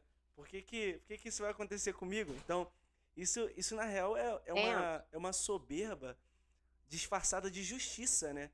Eu sou justo sim. e a justiça seria uma pessoa ruim descobrir diabetes tipo 1, ou uma pessoa ruim morrer, ou uma pessoa ruim sofrer. Só que, na real, Sim. Tá travando para mim esse ouvido. tá travando? Deixa eu ver como é Sim. que tá Deu aqui. uma travadinha aí. E agora, como é que tá? Agora tá bem, tá legal. Tá legal. Então, assim, o que eu acho mais engraçado é o seguinte: a gente tá vivendo a nossa vida normal, do jeito que a gente quer, tamo lá, papá. Acontece alguma coisa ruim, Deus aparece. A gente inicia um diálogo com Deus. A Sim. grande, na maior parte das vezes, esse diálogo não é um diálogo amigável. É a gente, assim, querendo achar um culpado, ou com a nossa soberba, né, acusando Deus e tal. Mas já é engraçado, porque aconteceu alguma coisa ruim, Deus apareceu. Sim. E eu lembro que numa live nossa eu falei sobre o livro de Jó, né? E no livro de Jó, ele começa dizendo que Jó era um homem justo, muito justo. Ele era um santo, basicamente. E ele cai no sofrimento, ele perde tudo, fica doente, né? E aí aparecem três amigos tentando dizer para ele que isso está acontecendo porque Deus está punindo ele. E ele não aceita as explicações baratas, né? Aí aparece um quarto amigo querendo explicar que, Jó, se isso está acontecendo contigo é porque tu fez merda.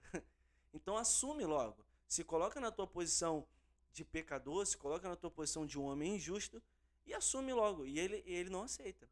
E ele continua reclamando, reclamando, reclamando. Não aceita e tal, e quer saber por que ele está sofrendo tanto. E aí Deus aparece para ele, né? E aí Deus fala para ele, Jó, onde é que tu tava quando eu criei tudo isso que tá aqui? Onde é que tu tava quando eu fechei o mar com as portas? Acaso se você der uma ordem, o dilúvio vai acontecer? Então, o que tu tá querendo? Tipo assim, é um diálogo bem irônico, né? Então, no livro de Jó a gente vê que o justo também sofre. E isso é muito comum, muito comum. E mais uma vez, Sim. eu também não acho que o diabetes o sofrimento, a vida acabou. Não, mas é uma chatice. Para uma mãe é uma faca no peito, né? Sim. E, enfim, isso eu acho, É, eu acho lindo isso, porque Deus aparece nesse momento. Pode ser que o resultado não seja tão bom, mas foi isso que aconteceu com você, né? sim. Sim. Eu acho assim, o diabetes tipo 1 foi tipo uma porcaria de um ônibus que me atropelou. Aham. Só que eu decidi dirigir a porcaria do ônibus, entendeu? Eu decidi não ficar deitada lá no asfalto. Fui atropelada. Não. Levantei, botei a mão no volante e falei: agora eu tenho que dirigir isso aqui. Porque se eu não dirigir isso aqui, ele vai me atropelar de novo. Então é mais ou menos isso. Entende? E aí, família, a gente teve uma pequena pausa, mas já estamos de volta. Parece que a babá da Dominique, que tá ajudando ela aí com o Tutu, tá na hora de ir, né? Tipo, minha mãe, É. a avó dele já tá, Dominique, olha a hora. Eu falei, mano, uns minutinhos. Aí eu ouvi a Dominique falando assim: não, não, já tá acabando, já tá na parte do diagnóstico. Aí eu pensei logo: não, não, não, tá acabando não. Porque ainda tem outro diagnóstico. Deixa ela achar, deixa ela achar. Mas aí eu nem sei o que eu tava falando, gente. Eu Você falo mais falou que a que mulher da você, Copa. você falou que o ônibus te jantou, Entendeu? aí depois tu começou a Dirige o dirigir o ônibus. ônibus. Dirige o ônibus, entende? Porque a questão é ficar deitada no asfalto, vai vir outro carro, vai te atropelar e não dá certo. Então, o diagnóstico do meu filho, diabetes tipo 1, foi um ônibus me atropelando. E aí eu decidi levantar e dirigir o ônibus. E é isso, entende? É E mais ou foi uma menos. dor terrível. E eu briguei com Deus, briguei mesmo, briguei assim, de não é justo, não é justo, não é justo. E esse conflito foi forte no diagnóstico, mas ele aconteceu outras vezes. Porque depois que sai do hospital e você leva para casa, você está levando uma nova criança para sua casa, independente da idade. Você e aquela criança estão sendo apresentados novamente. Entende? Não é mais a criança que você tinha antes, mas tem o lado bom. Você também não vai mais ser a mulher de antes. Você vai ser muito mais forte, você vai aprender muitas coisas. Então, o desespero vem por quê? Porque a gente coloca o diagnóstico, né? É uma nova criança, tem hipo, tem hiper, essa criança vai morrer na minha mão, não vai dar certo Como, isso. como foi, como foi a primeira crise de hipo? Você lembra? Primeira hipoglicemia do Arthur. Então, eu lembro ele correndo, brincando pela sala. E a glicemia dele estava tipo 30. Porque é isso que acontece muitas vezes com as crianças pequenas, entende? O Arthur, a criança pequena no geral, é muito importante usar o sensor, tendo possibilidade, justamente por isso. Porque para você ter essa percepção de que aquela criança está com uma hipoglicemia, é meio que chamam de intuição, mas eu chamo de Deus, porque várias vezes antes dele usar sensor, eu ou Rômulo acordávamos de madrugada para medir a glicemia dele e estava tipo 25. Caraca. Nós acordamos. Quem nos acordou? Ah, foi a intuição. Não, meu amigo, não foi intuição, foi Deus. Ele que trabalhava lá no diagnóstico, ele que trabalha agora, ele que vai continuar trabalhando, entende? Ele que vai continuar provendo, entendeu? Esse cuidado que você oferece para o seu filho vem dele, não são as suas forças. Ah, eu mantenho meu filho vivo. Tira isso da cabeça, você não mantém nem você vivo. Entende? A verdade é essa. Quando Deus falar, olha, vamos lá, vamos recolher as malinhas, vamos embora, vai ser. E acabou, não adianta você fazer pirraça. Então, a primeira hipoglicemia do Arthur foi assim. Vamos fazer uma ponta de dedo. Fizemos uma ponta de dedo e a glicemia estava baixíssima. E ele estava correndo, brincando. Pálido, mas correndo, brincando. Porque fica tipo Entendeu? meio bêbado, né? Então assim. Mas a criança pequena não tem esse meio bêbado. Pelo menos a minha criança, eu acredito que mães de crianças pequenas que estão assistindo e pai sabem do que eu estou falando. Entende? É assim, hoje em dia, com 5 anos e Não, então, tipo assim, desde os 3 anos, ele correndo na sala com 30 de glicemia, ele não tava apresentando nada, nada, nada. nada, Entendi, nada, entendi. Agora nada, entendi. absolutamente nada. Hoje em dia, com 5 anos, eu já estou ensinando o Arthur a conhecer o corpinho dele. E aí ele fala, mamãe, tô me sentindo fraquinho, entende? Mas eu comecei com 3 para 4 anos, quando ele tá com hipo, eu comecei a fazer assim, Arthur tá com hipo, mas eu não falava para ele. Eu falava, filho, tá tudo bem? Hum, Você está se sentindo bem? Eu já tinha visto que ele estava com hipo, mas eu queria que ele entendesse como ele entendi. se sente quando está com uma hipo. Aí ele falava, tô com soninho, tô cansadinho. Eu, então, filhinho, sua glicemia, ó, tá baixa, isso é hipo. Quando você se sentir assim, corpinho assim, você me avisa. Mas primeiro eu perguntava a ele como ele estava se sentindo. E depois eu falava para Faz ele que ele sentido. estava com uma hipoglicemia. Porque isso ajuda a criança a reconhecer os sintomas, porque a criança precisa conhecer. Nós temos uma preocupação grande que a escola saiba o que é, que os familiares saibam o que é, isso de fato é muito importante. Mas a criança precisa conhecer o próprio corpo. Então Entendi. agora ele fala. E quando ele está muito estressado, muito agitado, eu falo, filho, você está me respondendo. Filho, você está fazendo malcriação, você está emburrado, você está chateado? Ele, tô chateado, não sei o que, não sei o que lá. Eu, filho, você está com hiper. A glicemia está lá no alto. Talvez, não estou dizendo que seja, tá? Mas talvez seja por isso que você está tão irritado com a mamãe. Então, eu vou tentando direcionar ele no conhecimento dos sintomas, o Uhum. conhecimento do próprio corpo, entende? É a maneira que eu tenho de fazer até que fique mais latente esses sintomas, no sentido de nitidamente, que Ele fique mais nítido. reconhece. Entendi. Ele reconhecer ou eu mesmo reconhecer, como é para um adulto. Rômulo, quando está com uma hipoglicemia, é nítido. É Aham. nítido. Quando Sim. ele tá com uma hiper, mais nítido ainda, porque certamente alguma coisa da casa vai quebrar. Tá ali a porta do guarda-roupa pendurada, tá lá um soco na porta. Sim, Gente. Mas assim, ele fica estressado, entende? sim, sim. Olha, eu vou fazer uma pergunta aqui curiosa, porque já que a gente tem falado tanto de Deus, né, e tal, é, o que que você pensa? Eu sei que você já me contou, né? Contou um pouquinho agora de como começou essa tua revolta, esses questionamentos, e depois foi entendendo quanta coisa você estava extraindo ali, como você estava crescendo como mãe, como ser humano e tal. Mas quando você, por exemplo, tem algumas passagens bíblicas que falam sobre milagres, por exemplo, né? Curas físicas. Sim. Como é que você vê isso, né?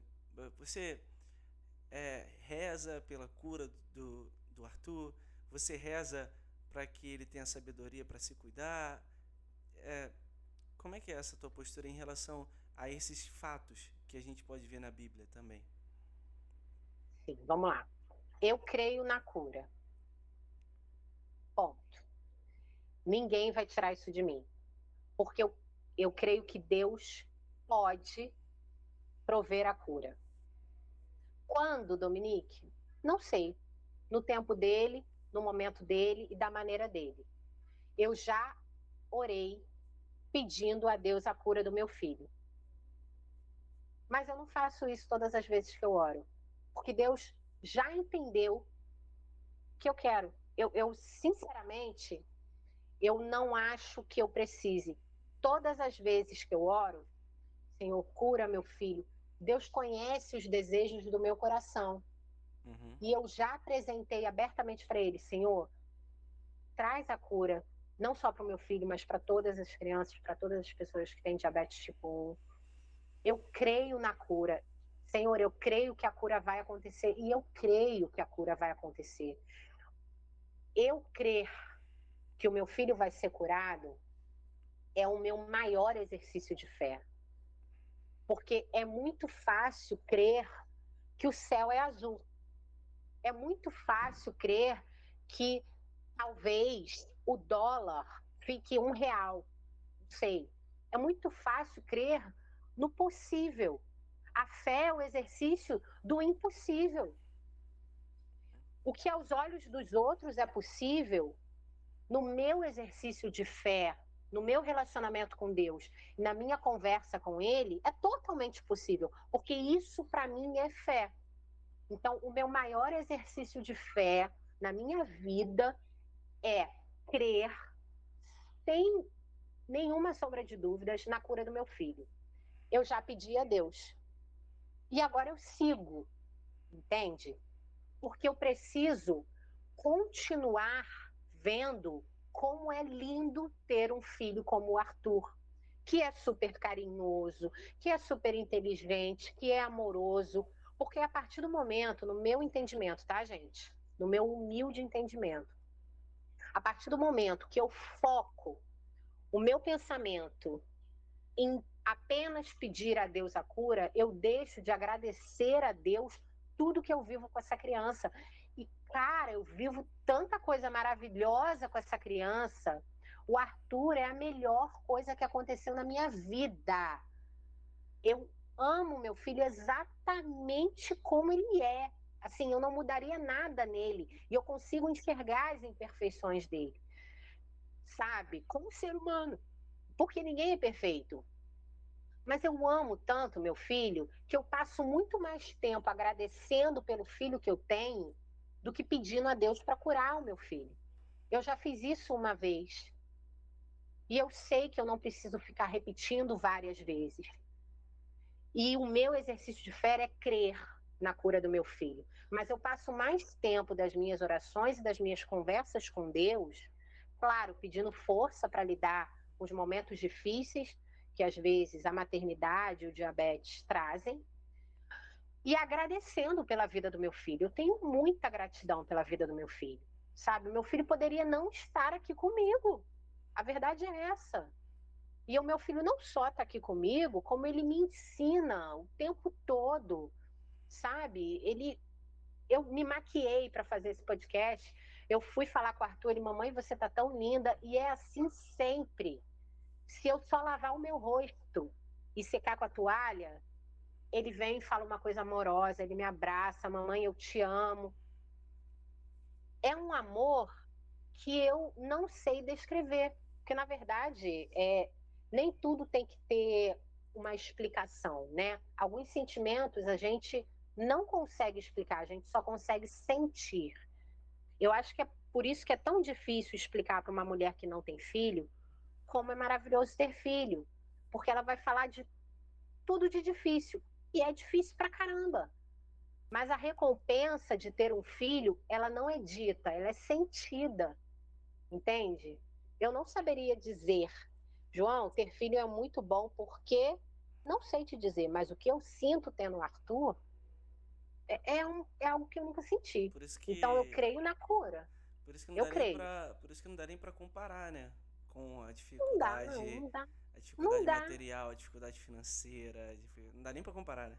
Não dá para Essa comparar. comparação Eu não creio cabe. na cura, tá? Eu creio na cura e eu vou crer na cura do meu filho até o último dia da minha vida, porque esse é o meu exercício de fé. Eu depositei a minha confiança em Deus e eu vou exercer a minha fé até o último dia da minha vida. Porém, eu passo muito mais tempo agradecendo pelo filho que eu tenho e pedindo sabedoria para cuidar dele, sabe? Pedindo a Deus para que ele não esmureça diante dessa condição e diante dos desafios que ele vai enfrentar. Se não for esses relacionados ao diabetes, serão outros, né? Porque Sim. a vida, o meu filho tem uma doença, mas ele não é uma doença. São coisas muito diferentes. Então eu peço, as minhas orações não se concentram nisso, entende? Eu já pedi, Deus conhece o desejo do meu coração, agora eu sigo, entende? É isso. Entendi. Legal. É, e é bonito ver, porque mesmo assim você não para, né? Você tá dirigindo o ônibus daí e não para de dirigir e tá Não, atenta e tá assim, não perde as forças, tá sempre sendo protagonista dessa situação e não uma vítima dela, né? Então, é. muito bom. Assim, João, eu não vou dizer a você que às vezes o pneu do ônibus não fura, entende? Às vezes a gente dá uma balançada, que é normal, que é normal. Mas eu nunca mais voltei a sentir a dor que eu senti lá no diagnóstico. Nunca mais doeu daquela forma, entende? Então, assim, mas isso é porque você tem tanto tempo de diagnóstico, mas faça você o tempo. Você não precisa ter tanto tempo de diagnóstico do seu filho para aceitar. Se você tem um mês, Já começa a entender que se você não fizer nada, essa dor não vai passar. Porque eu falo com mães de adolescentes que os filhos foram diagnosticados na infância e elas continuam chorando todos os dias. Então, assim, é triste demais para É triste. elas, para os filhos, entende? Porque os filhos sentem, os filhos percebem o nosso Sim, sofrimento, a nossa dor, e eles não desejam isso pra gente, né? sim, eu imagino como deve ser difícil e assim, pra tirar forças, né, nessa situação, né? Sim, eu tô chorando todo dia, eu não tô entendendo o que tá acontecendo. É só com um olhar sobrenatural mesmo, é um olhar extraordinário pra tudo isso que a gente vive aqui, né? Afinal, a gente tá só de passagem por aqui Sim. e, e um belo dia a gente pode alcançar o céu, né? Então, esse é o nosso principal foco e é tirar forças daí e saber que dá para continuar a partir de exemplos como o seu, a partir de histórias como a sua, que ainda não terminou, porque a gente ainda tem mais um diagnóstico aí, porque eu lembro que Ah, quando eu vi na internet eu não acreditei. Eu falei, eu que também tá. não. Eu falei assim, eu falei, que tá acontecendo? Aí eu acho que eu entrei numa live, era você e o Dr. Rodrigo. Mas de quem que eles estão falando? Rômulo? Mas como assim? Não era o Arthur? Então, como é que foi isso aí? Pois é. Arthur, meu filho, foi diagnosticado com 1 ano de idade, ok? Passaram-se 3 anos de diagnóstico do Arthur. Rômulo, meu esposo, com 35 anos, começou a urinar muito, começou a perder muito peso. E aí você, nessa situação, só nos primeiros sintominhas, nem passava pela cabeça. Olha, eu não queria aceitar. Os primeiros sintomas, Passava, assim, já assim, passava pela cabeça dele, mas eu não queria aceitar. não, não tem como, não tem como. E aí, um belo dia, ele desmaiou no trabalho. Um quadro de cetoacidose diabética, glicemia também 500 e pouco, 600. Caraca, então assim, até então não fez nenhuma ponta de dedo, né? Porque a gente. Ele estava fazendo, Ah, ele tava ele estava fazendo. fazendo, ele estava fazendo. Mas, assim, eu acho que ele também, assim, ele estava desconfiado. Só que ele achou, deve ser no máximo tipo 2, ou, sabe, algo assim. Uhum. Ele estava fazendo dieta nesse período, ele estava se alimentando super bem quando ele foi diagnosticado. E aí ele passou mal, foi internado, inclusive ele ficou alguns dias se tratando como diabético tipo 2, tomando medicação, só que a glicemia dele ficava altíssima. E aí vai fazer exame, diabético tipo 1. Caraca. E aí eu fiquei com muita raiva dele. Porque eu falei, Rômulo, é muita sacanagem tua, cara. Como é que tu vai me Porque inventar um assim, negócio desse? gente, a madrugada aqui em casa, quando não é a bomba do Arthur, é a bomba do Rômulo. Quando não é a bomba do Rômulo, porque Rômulo não escuta a bomba dele de madrugada, é uma coisa, sabe? Aí eu falei, gente, a glicemia do Arthur ficou perfeita essa madrugada, mas Rômulo não me escuta essa bomba. Aí, então, assim, você fica muito surtada. Só que para tudo existe um propósito, né? Para os despropósitos existem propósitos. Então, hoje eu estou super adaptada. E tem explicação genética da coisa? Você correu atrás, procurou saber? Ninguém mais na Eu não. família tem tipo um? Ninguém na Não, família só, tem? só o Arthur e o Romulo, meu marido e o Caraca. meu filho. E a gente sabe que às vezes para quem vai ouvir, quem tá ouvindo aí, doenças autoimunes geralmente podem estar ou não relacionadas a algum gatilho, ou um gatilho emocional, ou qualquer outra coisa, né? Teve alguma coisa com o Rômulo para ele Teve o abrir Covid. o Covid. o Covid. O Covid, Ele teve entendi. o Covid, pouco depois, assim, um tempo depois, uns meses, veio o diagnóstico de diabetes tipo 1 aos 35 anos de idade. Já não é comum Então, também, né? assim, não, e eu vou te falar, João, o diagnóstico da doença de um filho abala muito o casal, porque você precisa, quando você tem um filho como casal, você precisa rever a sua estrutura. Não tem como continuar vivendo como antes. Se você não rever os hábitos, se você não programar, os hábitos, estar junto tem que ser programado. Ah, mas isso não é natural, mas você tem uma criança, entende? Você tem uma criança. Então agora você precisa se programar para estar com seu marido, porque uma criança demanda muito. E quando você tem o diagnóstico de uma doença de um filho, meu amigo, é, é o prato perfeito para o casamento acabar. Então é muita oração mesmo. E acompanhamento psicológico.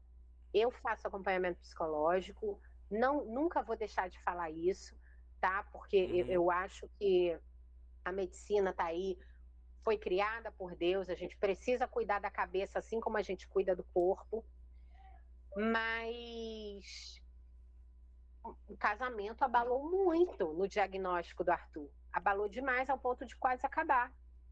E no diagnóstico dele, então? E eu vou te falar, hoje, mais do que nunca, eu faço acompanhamento psicológico e ele também. Por quê? Porque lembra que eu falei que quando o seu filho é diagnosticado com uma doença, você está levando uma nova criança para sua casa? Quando o seu marido é diagnosticado com uma doença, É a mesma coisa. muda um pouquinho, gente. Entendi. Rômulo tem crises numa hiperglicemia de irritação que nunca, jamais, em muitos anos, eu vi. É uma outra pessoa. E aí, Cara, como que eu vou lidar com isso agora? Como que eu vou trabalhar na minha cabeça? Entende? você sabe que eu demorei para associar essa irritabilidade com a hiperglicemia? Eu demorei muito tempo Sim. pra associar, ou então eu achava que não era, eu achava que eu tava só Não tinha estressado e nada a tal. ver, né? É. Eu demorei, aí agora eu já sei como é que é. Então, mas assim, eu não sou casado, então eu imagino que no casamento é uma parada, né? Abala muito. E abalou. Aí, novamente, o nosso casamento balançou. Aí, novamente, acompanhamento psicológico e Deus, Deus, Deus, Deus. Porque se o Senhor permitiu, não foi para que o meu casamento acabasse. Com Entende? certeza não, certamente Porque não. ele não age, ele age ao nosso favor. Deus não está lutando contra nós, ele não está tentando sacanear a gente. Não está. Ele nos ama de uma maneira que nós nunca vamos compreender. Então, foi uma fase que eu busco e vou continuar buscando muito a Deus, porque eu tenho o desafio de uma criança que muda, de um marido que muda, e aí eu também faço Muda porque acompanhamento não tem jeito. psicológico. Eu também faço acompanhamento psicológico porque eu trato de depressão, entende? Depressão é uma doença que você tem que tratar sempre, independente de você estar com sintomas ou não. Então, assim, gente, aí você faz o quê? Ou você deita e chora, tá? Ou você, vamos lá, arregaça aqui, Deus me ajuda. Então, é só Senhor me ajuda? Não. Ele vai mostrar o que você tem que fazer, né? Comigo foi assim, pedi ajuda, ele me mostrou. Dominique, volta para psicóloga. Volta para psicóloga. E aí eu faço acompanhamento com psiquiatra, com psicólogo, e é Deus o tempo todo, sabe? E, E é cuidar de mim, é ter tempo para mim, porque senão eu também não consigo dar conta, entende? e como é que foi o Arthur nesse cenário aí? Ele manifestou alguma coisa? Vocês fizeram algum paralelo? E aí agora é uma dupla? Agora realmente, porque isso acontece muito, né? O pai ele fica tentando. Por exemplo, tem pai que faz a tatuagem da bomba de insulina, tem pai que coloca, que toma injeção na frente pra mostrar pro filho e tal.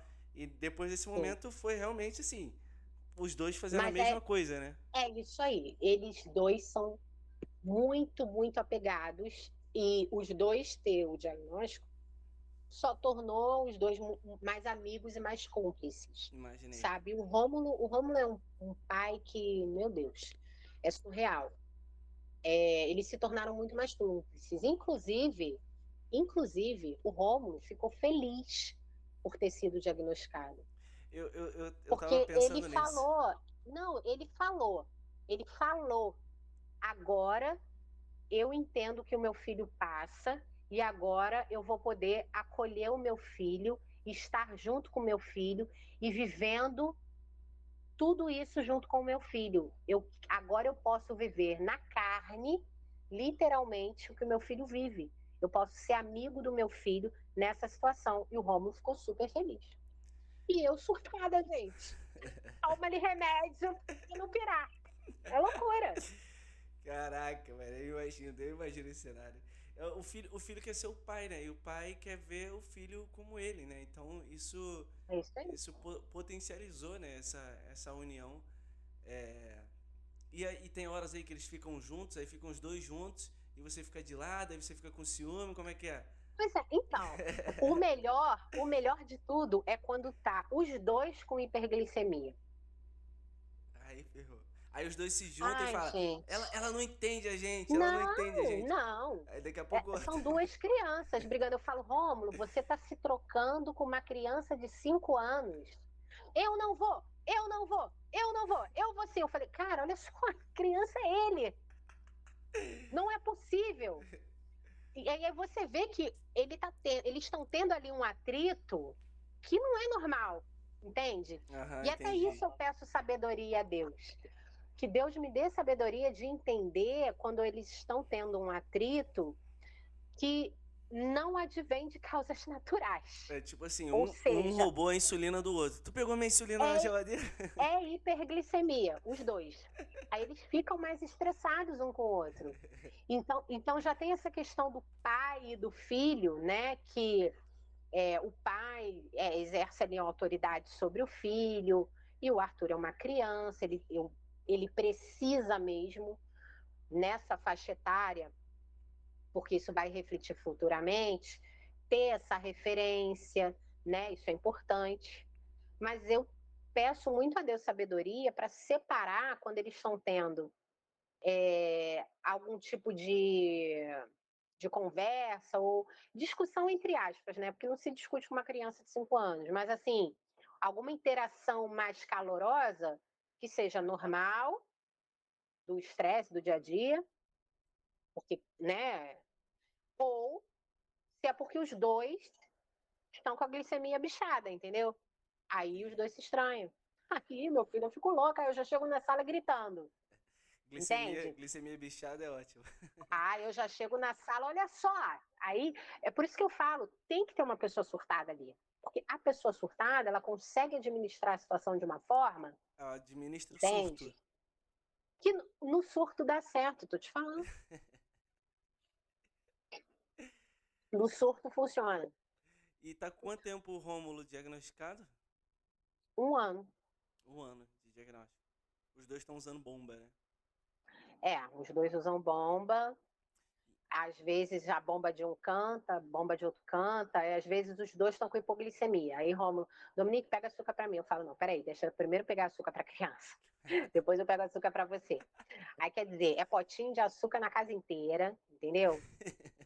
Todos os cantinhos, tem mel, ali na cabeceira da minha cama tem mel. E é isso. E Quem aí você chegar aí, pensa, quem chegar aí e não souber vai achar que é superstição.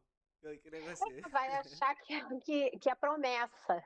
Mas não é, gente. É só para não correr o risco. Então, bota mel no banheiro, o melzinho lá no canto. Caraca. E aí, eu juro que eu não tô, para as pessoas que estão assistindo, eu juro que eu não tô tentando, de nenhuma forma, fazer parecer que isso tudo é muito engraçado. Não, Isso tudo é muito. Não é, obviamente que tá? não. Obviamente que não. É um saco. É por isso que eu creio na cura, eu sei Você que ela vai só. acontecer, Você tá fazendo o seu melhor. É o melhor que a gente mas pode eu fazer tenho que nesse cenário. fazer. Eu estou fazendo o meu melhor, entendeu? Ah, Dominique, mas eu queria ser assim, positivo o tempo todo. Que positivo o tempo todo, filha? E quando eu estou no banheiro sozinha, às vezes dou aquela surtadinha debaixo do chuveiro. E eu acho, inclusive, que ela é necessária, sabe? Porque é viver sob pressão, é um estresse, né? Mas aí eu volto a colocar em Deus as minhas forças, entendeu? Volto a colocar em Deus a minha confiança.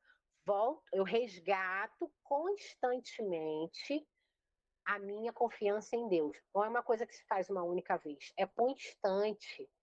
É constante. Não aconteceu uma única vez de eu confiar em Deus e agora não, é constante, é uma busca constante, é um resgate constante, é um relacionamento de proximidade entre eu e ele constante, para que eu consiga administrar bem essa fase, Cara, entende? é, essa tua força, essa tua.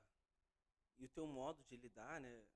Sim, independente do que algumas pessoas falam, sempre aparece uma pessoa ou outra falando algo desse tipo e a gente pensa, pô, será que eu tenho que explicar isso mesmo? É, Mas é normal, vai acontecer, ainda mais a gente que se expõe, né? Normal, a gente já tá mais do que preparado para isso.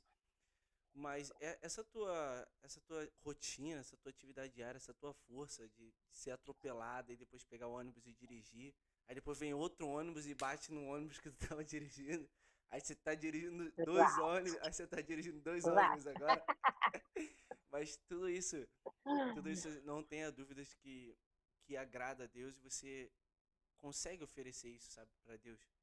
Porque é assim, quem ama sofre, né? Uf, É, é, é, verdade. é complicado, mas é assim, se a gente parar pra pensar em alguém que já amou a gente, tipo assim, para pra pensar em alguém que te amou. Aí depois a gente pensa, certamente essa pessoa sofreu por mim. Certamente essa pessoa sofreu por você. Então isso está intimamente ligado, né? Então, quando Deus se faz homem e manda seu filho único pra cá, ele fez questão de visitar a humanidade da forma mais intensa possível. Então ele se colocou como um ser humano, ele venceu o pecado, ele venceu as doenças e ele venceu a morte. E ele fez tudo Sim, isso para salvar a gente. Ele pagou um preço que ninguém poderia pagar. E ele fez isso através do. A gente começou a conversa falando sobre o crucifixo, né? Só que no início da conversa era o crucifixo, mas tudo bem. Então, ele fez tudo isso através da cruz. E às vezes eu fico pensando, cara, será que o Cristo não poderia só estalar o dedo e salvar a gente? Sim, ele poderia, mas ele escolheu esse caminho. Ele escolheu o caminho da cruz, ele escolheu o caminho do Calvário e ele mostrou que existe esperança e existe vitória no final desse percurso. Então, esse percurso que você está fazendo é algo que te aproxima de Deus, né? Te aproxima de Jesus Cristo, que pegou a sim, cruz no ombro e carregou até lá. Essa cruz que você está carregando te aproxima, sabe? Foi o que a gente falou aqui também, né? Vem a doença, a gente inicia um diálogo com Deus, às vezes é um diálogo que não é amigável, porque a gente ainda está com soberba, a gente ainda tem vaidade, mas isso começa a construir uma proximidade com Deus quando a gente ganha um olhar novo, um olhar sobrenatural. Então, pegar essa cruz e olhar para ela com um olhar sobrenatural é só pela graça de Deus, porque senão a cruz vai esmagar a gente e a gente vai chorar todo dia. A gente vai chorar todo dia. verdade. A hora que a gente está no chuveiro lá, que a gente começa a chorar, vai ser o dia inteiro. Vai ser Vai o dia ser sempre, inteiro. vai ser constante. É. E não pode ser constante, não precisa ser, né? Eu acho que assim, gente, é, para de tentar encontrar resposta, sabe? Por que isso? Por que aquilo? Se nós tivéssemos todas as respostas, nós não precisaríamos de Deus, entende? E Deus muitas vezes nos protege. Isso eu creio de todo o meu coração. Que Deus muitas vezes nos protege não nos dando algumas respostas, entende? Então, eu acho que às vezes a gente está tentando buscar por fora o que a gente só vai alcançar por dentro. Às vezes não é mais o momento de você fazer mais cursos sobre diabetes. Às vezes só é o momento de você botar mais o joelho no chão, pedir mais a Deus, conversar mais com Deus, porque essa não é uma condição de saúde que você precisa apenas de conhecimento teórico da doença. É importante, óbvio, óbvio. Mas a própria absorção do entendimento da doença, na minha opinião e na minha vida, também veio através da proximidade de Deus. Porque foi quando eu também parei de querer encontrar respostas que eu não vou ter. E eu não quero ter. Eu Cara, apenas creio. sim, e é exatamente isso, porque a gente não. Por que a gente não alcança essas respostas pelo menos na sua completude, né? Porque é sobrenatural, né?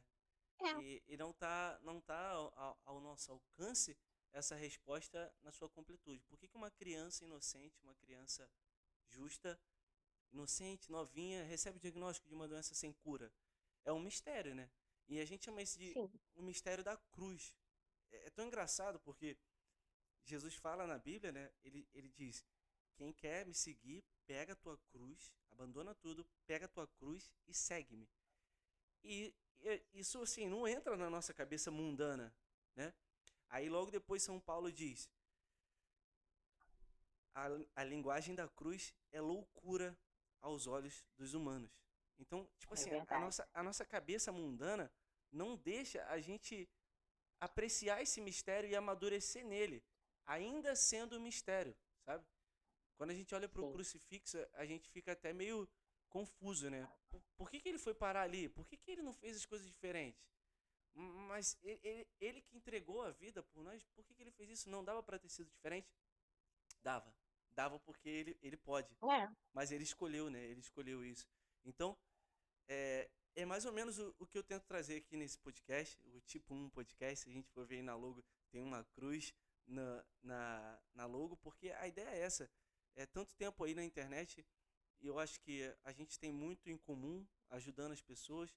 E você falou algo sensacional aqui na conversa, que ajudar as pessoas te aproximou muito de Deus. E é surreal, né? É engraçado isso, né? Então é parar de olhar para dentro de si. Deu uma travadinha, mas agora voltou. Você falou, voltou. tipo assim, você falou, parei de olhar pra dentro de mim, sabe? Eu parei de olhar só pra mim, meus problemas, resolver meus problemas e tal. E eu fui logo pensando, tu foi se livrando do egoísmo, sabe? Tu foi tomando um Sim, banho e se livrando do verdade. egoísmo através do diabetes, né? E aí depois você entendeu que as pessoas não precisam estar à tua disposição e você entendeu que não é assim, a gente acha que a gente é justo e as coisas ruins tinham que acontecer com as pessoas ruins. Ele foi se livrando da soberba, foi crescendo em virtudes. É lindo, mano. Isso é lindo, porque as virtudes são é o material que a gente usa para construir nossa morada no céu. E eu não tenho dúvidas que as dificuldades, os sofrimentos, os problemas, as doenças, as condições de saúde ajudam a gente a crescer e construir nosso lugar lá no céu e se aproximar de Deus, que é o testemunho que você trouxe aqui hoje. É, Lindo, lindo, sensacional, surreal.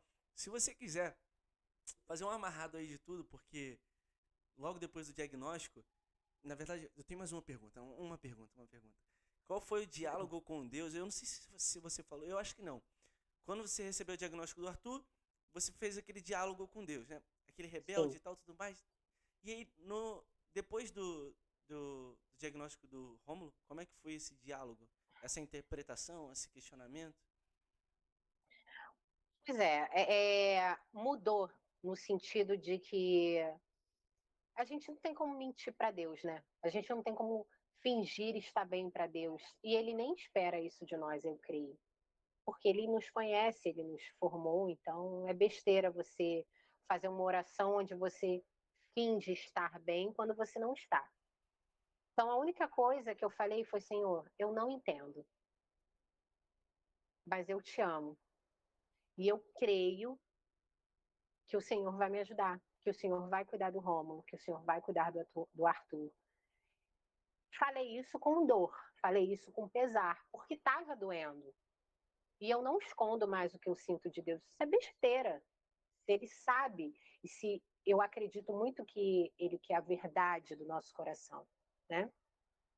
Então eu falei: Deus, eu não entendo, mas eu acredito, confio no Senhor. Ponto. Sabe? E desde então eu me foquei em ajudar o Rômulo, porque ele também precisava de um acompanhamento psicológico, sabe? É importante, a gente acha que não, mas é uma pressão grande, é um diagnóstico cansativo. E para um adulto que já tinha um estilo de vida, ter que mudar esse estilo de vida não foi e não é fácil. Então, ele precisava muito da minha ajuda. E nós seguimos caminhando, e as coisas muito melhores, porque está no controle de Deus, não está no meu, sabe? Então é isso. Eu acho, inclusive, que se eu pudesse dizer uma coisa para resumir, né, tudo que eu falei, é realmente assim: você não vai dar conta de tudo, mas você pode colocar as suas forças e se dedicar em ser feliz. E a maneira que eu encontrei de ser feliz foi parar de olhar para o meu problema, não ignorar o meu problema, mas parar de focar nele. Eu trato dele como ele tem que ser tratado e vivo a minha vida, sabe? Porque o ser feliz não acontece, é uma decisão. Eu escolho todos os dias, entende? Não acontece. Porque senão a gente vive muito pela emoção. Se a gente vive muito pela emoção, quando as coisas estão boas, a gente está feliz. Quando as coisas não estão boas, a gente está triste. Sim. Então, quando as coisas não estão boas, eu não estou alegre, saltitante. Mas eu não estou reclamando com Deus. Eu não estou me sentindo depressiva por isso, entende? Eu entendo que vai passar, que é um momento, porque eu não estou guiada pela emoção, eu estou guiada pela razão, né? É Deus, realmente. Eu acho que é isso. Se eu pudesse, sabe, definir toda a loucura que é aqui dentro. Esse emaranhado Essa de missão fios. difícil, né? Poxa, você falou um negócio aí que eu lembrei logo de Santo Agostinho, né? Porque é engraçado a gente pensar que Deus conhece mais o nosso coração do que a gente mesmo, né? É, Então, então não tem como a gente manter esse cinismo a vida inteira, né? exato. Coisa que muita gente faz, né? E, e é pedir a Deus para conhecer também o nosso coração, assim como Ele conhece. Então, quanto mais a gente olha para dentro de si, mais a gente vai encontrando Deus também. E você falou uma outra coisa que eu lembrei, né? Às vezes a gente está muito preocupado com o como que a gente está vivendo, como que isso está acontecendo, como que o dia está hoje, está sol, está calor, como que está o café e tal. E a gente vai virando uma pessoa chata, né? É, só que, além de virar uma pessoa chata, a gente vai virando uma pessoa triste. A gente está preocupado com como. E quando a Sim. gente encontra um porquê, aí sim a vida começa a fazer diferença e parece que você segue firme encontrando o seu porquê. Então, obrigado por ter trazido esse testemunho pra gente. E agora eu vou fazer o pedido final, né? O Arthur pode aparecer aí? Claro, querido. Peraí. Pra gente. Arthur! Agora sim a gente vai encerrar com chave de ouro. Se quiser fazer mais alguma ressalva e comentar mais alguma coisa. Ele já abriu essa porta aqui várias vezes. Eu falei: Arthur, vou falar com o Tadinho. tio João. Aí ele: eu quero falar com ele. Aí eu: não, Ah, filha, agora sim. assunto sério. Aí ele: mas eu sei falar assunto sério. Arthur, vem cá. Agora ele vai falar, não Peraí, quero gente, mais que ele já não. vem. Agora ele tá meio se fazendo de difícil, sabe Quero como mais é? não, tô Tio falando com meu João pai. quer falar com você. Vamos Tá. encerrar esse Minha mãe tá podcast. dizendo que ele pediu um biscoitinho e ela deu. E aí, Deixa eu Tutu? botar o fone nele. Peraí, peraí. Pode falar. E aí, Oi, Tutu? Como é que tá essa Tá glicemia? ouvindo, tio João? Essa glicemia tá um luxo ou tá um lixo? Um luxo. Fala. Como é que tá a sua glicemia? eu acho que tá um luxo, eu acho. Tutu, manda um beijo aí pra quem assistiu esse Manda um podcast até beijo o lá, final. pessoal. Manda um beijo pra todo mundo. Assim, ó. Beijo, pessoal. Ah, moleque, valeu. É isso aí, gente. Depois do beijo do Tutu, vou pedir pra você se inscrever aí no canal. Obrigado por ter assistido aqui até o final. Ah, Jaqueline, Jaqueline, toda hora eu falo o nome da minha prima, porque eu moro com a minha Entendo, entendo. prima. Vou mandar um beijo pra Jaqueline. Vou mandar um beijo pra Jaqueline, minha prima, que tá aqui nos Estados Unidos comigo. Um beijo, Jaqueline. Dominique, manda um beijo aí pra todo mundo.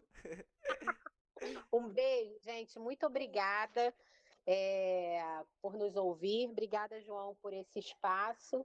E obrigada a Deus por tudo, né? Amém. Estamos aqui passando.